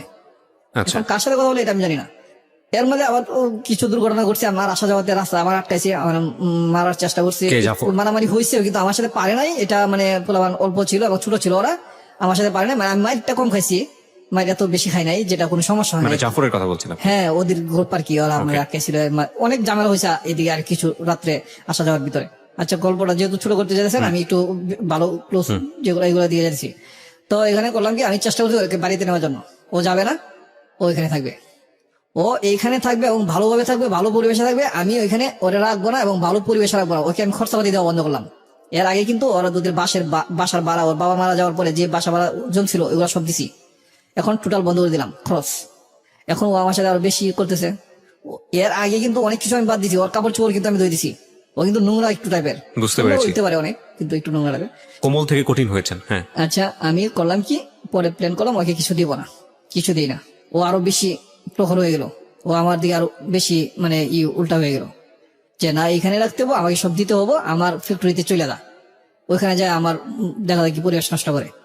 তো এই পর্যায়ে করলাম কি, একদিন বাসায় আসলাম, বাসায় আসা আমি বললাম, দেখো তুমি যদি এখানে থাকো আমি রাখতে পারবো না, আমার এত কামাই নেই, কারণ আমার মা বাবাকেও দিতে হবে, তোমাকেও দিতে হবে বাসা ভাড়া, প্লাস সন্তান মানুষ করতে হবে, এত এবিলিটি আমার নাই, এত কামাই নেই আমার। যেটা আমার কামাই আছে বাড়িতে থাকলে তুমি খাইতে পারবো, মাও খাইতে পারবো, এবং আমার কিছু আয় থাকবো সন্তান মানুষ করার জন্য। তো করলাম কি, ওকে আমি বললাম যে চলো বাড়িতে চলে যাই, ও যাবে না। আমি করলাম কি, শিশু বাচ্চাটাকে সকালবেলা নিয়ে বের হইলাম 9টার দিকে, আমি বাচ্চা নিয়ে চলে গেলাম। ভাবলাম বাচ্চার সাথে তো আসবো, বাচ্চাটাকে নিয়ে আমার অফিসে নিয়ে রাখলাম দিনের 11টা পর্যন্ত। 8টা বাজে নিয়ে আসছি, 8:30 বাজে, 2-2.5 ঘন্টা 3 ঘন্টার মতো রাখছি আমার অফিসে। দেখি যে আসে না, তো আমি আর রাগ করে আর বাসায় ফিরি নাই, বাচ্চা নিয়ে চলে গেলাম বাড়িতে। মানে আপনার গ্রামের বাড়ি? হ্যাঁ, বাচ্চা দেখে এর আগে তো জেনে গেছে যে আপনি বিয়ে করেছেন, এখানে বাচ্চা না, হয়েছে? এখনো তো জানে, এখানে আরো ঝামেলা হয়েছে। ঝামেলাটা হওয়াতেই যখন মানে নিছে আর কি, এটা হয়েছে কি, আমি যখন নিয়ে যাই তখন আপনার শৌখিন সার্ভিস ছিল আসি, এটা সর্বোচ্চ ভালো এবং দামি গাড়ি, এটা ভিআইপি যারা তারা যাইতো আর কি। তো ভিআইপি পার্সন লোক সবাই উঠছে, আমি বাচ্চাটাকে নিয়ে উঠছি। বাচ্চাও তো আমার ভিআইপি পার্সন, বাচ্চার জামা কাপড় আচার সব দিকে ভিআইপি, আমি শুধু একটু নর্মাল। তখন আমার যে পরিবেশটা একটু নর্মালি, তখন এই গাড়িতে যখন নিয়ে যাচ্ছি, বাচ্চা আমার প্রতি প্রবল মানে দুর্বল। এত ছোট বাচ্চা, 5-5 দিনের বাচ্চা, আমার দিকে তাকায় থাকে, আমার কুলে থাকে শান্ত, খুব নর্মালি ইজি। যখন নিয়ে গেছি, আপনি সকাল 7টা-8টার দিকে নিয়ে আসছি, কিন্তু সকালে দুধ খাইছে না খাইছে জানে না, এই সারাদিন না খাওয়া। যখন নিয়ে যেতেছি তখন 11টা বাজে, গাড়িতে যখন তখন মনে হয় 12:30 বা 1টা বাজে, 5টা বাজে মানসিক জানামছি গাড়িতে, আপনি বনানী কাগুলি পার হয়েছে, তখনই কান্না শুরু বাচ্চা, আর থামানো যায় না। এমন একটা পরিবেশ সৃষ্টি হয়েছে গাড়িতে, বাচ্চার কান্না, কোনো একটা মানুষ সিটে আর বইসা থাকা নাই, বাচ্চা অনেক loudly কান্না করে। হ্যাঁ, কেউ পিছন দিকে, কেউ ওই সাইড হলে ওই সাইড দিক থেকে দেখতেছে, কি ব্যাপার বাচ্চা কোথায় আছেন। তখন আপনার র্যাব নামাইছে। এক্স্যাক্টলি, আমি নিজেও চিন্তা করছিলাম যে আপনি তো ধরা খাবেন, কারণ বাচ্চার মা তো সাথে নাই। রাইট, তখন তো র্যাবের চল, ওই সব ভদ্রলোকেরা বলতেছে এই বাচ্চা চুরি করে আনছে। বাচ্চার মা আগে জিজ্ঞেসে ভালো করে, বাচ্চার মা কোথায়? আমি বললাম যে এরকম এরকম রাগারাগি হয়েছে, নিয়ে চলে আসছি বাচ্চাকে। তো বাচ্চার মা কোথায়? বাচ্চার মাকে আনছি না, বা বাচ্চা তুমি চুরি করে আনছো, অনেকেই বলতেছে এরকম। তো আমার সিরিয়ালে সোজা সিটে 2 সিটে বসছে, আমি বাচ্চাকে নিয়ে 2 সিট নিয়েছি আমি বাচ্চা ওই সিটে আর কাউকে বসে নেই। তো ওই সিটে হিন্দু একজন ভদ্রমহিলা বসছিল, ভদ্রমহিলা চাইতেছে বাচ্চাটাকে। ওই ভদ্রমহিলার স্বামী তপন নাম, ওনার বাড়ি মাসি, উনি বলতেছে বাচ্চাটাকে দাও, আমার বাচ্চাও আছে, তোমার দিদি ওকে দুধ খাওয়াক। পরে ওই নিয়ে ওকে দুধ খাওয়াইলো, বাচ্চা শান্ত হয়েছে। তখন এদিকে সব আলোচনা চলতেছে, সবাই আইসা, সবার হাতে মোবাইল আছে, মোবাইলে ছবি তুলতেছে, ছবি তুলে এইগুলা মানে নেটে ছাড়তেছে। তখন কিন্তু নেট খুব কম চলে, ভিআইপিদের হাতে চলে হয়তো, এটা মানে প্রচার করার জন্য, সংবাদে দেওয়ার জন্য এরকম ভাবে প্রচার করতেছে যে এরকম চুরি করে একটা এত সুন্দর বাচ্চা আনছে, এত সুন্দর বাচ্চা, এত গুড নিউজ, এত সুন্দর, মানে সবাই দেখা মানে অবাক। এই বাচ্চা দেখা আমি কিছুতেই বুঝে থাকতে পারি না, এই বাচ্চা দেখে আমি বাচ্চাকে নিয়ে আসলাম। তখন এখানে অনেক ঝামেলা হয়েছে। আপনার তপন ভাইয়া যায় ওখানে মামাসি হোটেলে পরে, হোটেলে 8টায় এখানে রাখছে, রাখা ওদেরকে ফোন করে ওদেরকে নিয়ে গেছে যে আপনারা না আসলে বাচ্চা আমরা রেখে দেবো, বাচ্চা ওকেও দেবো না, আপনাদের দেবো না। পরে আবার ওরা গেছে, পরে ওরা যখন গেছে, আমার ওয়াইফ গেছে, আমার শাশুড়ি গেছে, 2 জন এখানে আসতে। তখন এখানে এই ঝামেলা হয়েছে, তখন আমাদের গার্জিয়ান যারা আছে তাদেরকে খবর দেওয়া হয়েছে, মামা সিং আমাদের অনেক আত্মীয় আছে তাদেরকে খবর দেওয়া হয়েছে। ওদেরকে ছাড়াই আমরা কিন্তু বাচ্চা নিতে পারতাম, যখন আমার গার্জিয়ানরা আসছে, মামা সিং এর গার্জিয়ান, আমার খালামুনিরা যখন আসছে, মামা শহরে 2 জন খালামুনি আছে, ওরা আসছে। তো পরে আর দেয় নাই, ওরা বলছে মিল মিস করে দিই, এত ছোট একটা বাচ্চা একলা রাখতে পারে না, মরে যাবো বাচ্চা। তো এখানে অনেক গ্যাদারিং হয়েছে, টাকা হাত দিয়ে আমারে নগদ টাকা 3 লাখ টাকা হাত দিয়ে আমাকে একবারে হ্যান্ড ক্যাশ রিফাত মালিকে বাচ্চাটা বিক্রি করে দেওয়ার জন্য। রিফাত হোটেলের মালিকে বাচ্চা নেওয়ার জন্য, ওর বাচ্চা নাই, আমাকে 3 লাখ টাকা হাত দিয়ে। আমি বলছি এগুলো ফালতু, বাদ দেন। এই বাচ্চার কি কাহিনী জানেন? এই বাচ্চার কি কাহিনী জানেন না? তারপরে এই বাচ্চাকে আমি নিয়ে আসছি। কেন নিয়ে আসছি? শুধু এই কথাই বারবার বলছি আমি। এই কাহিনী শেষ হবে না আমি যতদূর জানি, কারণ এই কাহিনী যে জায়গাটায় যাবে বা যাওয়া উচিত সেটা আমরা প্রচার করতে দিতে চাচ্ছি না। এখানে এসে একটু ক্ষান্ত দিচ্ছি। আমরা আরেকটা এপিসোড করতে চাই, সেটা অন্যরকম একটা এপিসোড হবে হয়তো বা কোনো একদিন। তবে কিছু কোশ্চেন দিয়ে আমি আজকের এই অনুষ্ঠানটা শেষ করব। নাম্বার 1, সেটা হচ্ছে যে আপনার এই বয়স, বাচ্চার বয়স হচ্ছে 12 বছর, জি এবং আপনি যে আজকে গল্পটা বললেন এটা আপনার বাচ্চা জানে না। জি এই রেডিওর মাধ্যমেই প্রথম জানবে, যদি সে রেডিওটা শুনে থাকে। আমরাও চাই না সে জানুক এই মুহূর্তে। ওই যে ঘটনাটা যেটা আপনি বাড়িতে নিয়ে গেলেন বাচ্চাটা, এবং তারপরে আপনাকে অনেক যুদ্ধ পার করতে হয়েছে আপনার বাড়িতে জি। মানানোর জন্য। আপনার প্রথম স্ত্রীর সঙ্গে আপনার ডিভোর্স হয়েছে কোন সময়টাতে? ডিভোর্স হয় না এখনো। এখনো ডিভোর্স হয়নি? না। আপনার স্ত্রী কি আরেকটা বিয়ে করেছে? হ্যাঁ, বিয়ে করছে। আমি জানি না ডিভোর্স হয়েছে কিনা, আমার এখানে কোনো পেপারস আসে নাই। উনি চলে গেছে আপনার এখান থেকে কতদিন, মানে সংসার করেছেন কতদিন আমার সুস্থভাবে? বাড়িতে যখন এই দিন নিয়ে যাইলাম, ওই অ্যাক্সিডেন্ট যেদিন হইলো আর কি, বাচ্চাকে নিয়ে গেলাম, তখন যেভাবে হোক নিয়ে গেলাম। 15 দিন ছিল আমার বাড়িতে। আচ্ছা, 5 মাস 23 দিনের বয়স বাচ্চারা থেকে চলে আসছে।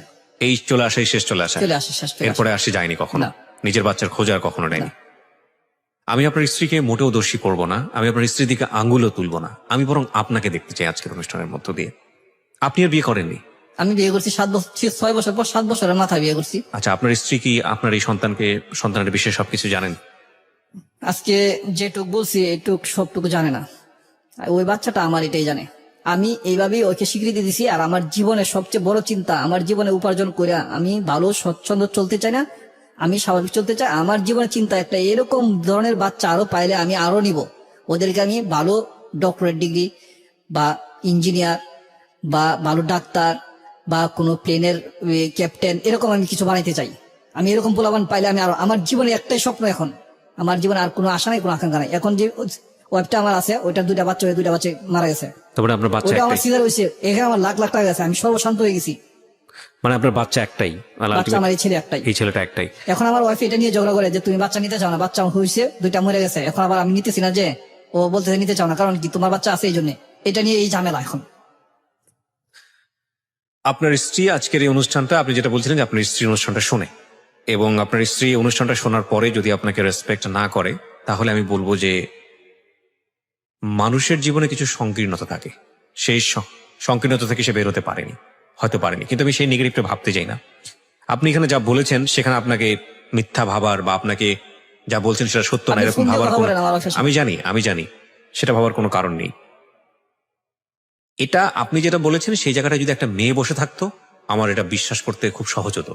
কারণ বাংলাদেশে বা সার্বিক সারা দুনিয়ার প্রেক্ষাপটে আমরা দেখি যে নারী সবসময় একটা মায়ের রূপ নিয়ে ছোটবেলা থেকেই থাকে। তো তার কাছে একটা সন্তান পথের হোক আর যে অবস্থায় থাকুক না কেন, সন্তান মানে সন্তানই। কিন্তু একটা বাবার জায়গা থেকে বা একটা ছেলের জায়গা থেকে একটা মেয়ে, একটা অন্যের ঔরস্যজাত একটা সন্তান, তার জন্য একটা মেয়েকে বিয়ে করা, নিজের ফ্যামিলিকে সাইড করে দিয়ে তাকে নিয়ে ফাইট করা, এবং নট অনলি দিস, প্রিয় শ্রোতা, উনি এখন ময়মনসিংহে থাকেন, ওনার চাকরি বাকরি সবকিছু ছেড়ে দিয়ে শুধুমাত্র এই ছেলেটাকে সঙ্গ দেবার জন্য। কারণ এই ছেলেটা একটু দুষ্টু, ওকে হেল্প করতে চান, এবং উনি থাকলে হয়তো একটু ভালো করে লেখাপড়া করবে, সেই কারণে। আমরা বহু রকমের জীবনের গল্প প্রচার করেছি রেডিওতে, বহু রকমের জীবন গল্প, এবং এই জীবন গল্পের যে সেকেন্ড পার্টটা, এটা অনেক বড় হতে পারত, এবং সেটা যে জায়গাটায় নিয়ে যেত, সেখানে হয়তো এই মানুষটার যে কন্ট্রিবিউশন বা এই মানুষটা যেই ফিলটা নিয়ে আজকের এই গল্পটা বলতে এসছে বা যে অনারটা দেওয়া দরকার, সেই অনারটা হয়তো অন্যদিকে চলে যেত।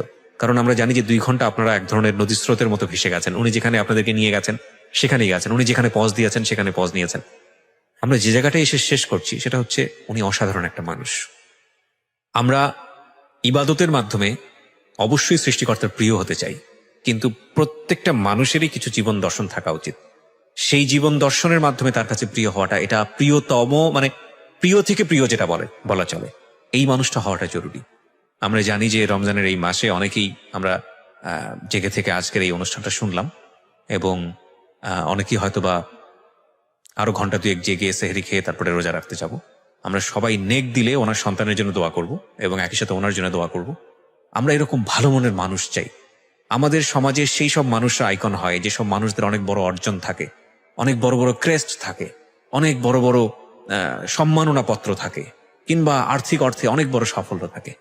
কিন্তু এই মানুষদের না আছে কোনো ক্রেস্ট, না আছে কোনো সম্মাননা পত্র, না আছে কোনো সমাজের জায়গাটা থেকে আইকন, এবং যে কন্ট্রিবিউশন তার সেটা সে রেডিওতে এসে যদি না বলতো তাহলে হয়তো একেবারে ঘরের মানুষটাই কোনোদিন জানতো না যে কি করছে সেই সন্তানটার জন্য, এবং এই সন্তানটাই হয়তো বা কখনো জানতো না। একদিন এই সন্তানটা বড় হোক, তার পিতাকে সে যোগ্য সম্মান করতে শিখুক, এবং একই সাথে আমরা যেন এই ধরনের মানুষকে প্রপার সম্মান দেই, তাহলেই না আমাদের সমাজটা সুন্দর হবে। সবসময়ই একটা সুন্দর সমাজের স্বপ্ন দেখি, সবসময় যে কথাটা বলি, ভুল শুদ্ধ মিলিয়েই মানুষ, প্রতিটি মানুষই সম্ভাবনাময়। আমরা যেন সেই সম্ভাবনাটাকে নষ্ট না করে দেই, আমরা যেন প্রপার সম্মান দেই তার ছেলেকে এবং একই সাথে এই ধরনের মানুষকে। অনেক বেশি ভালো থাকুন।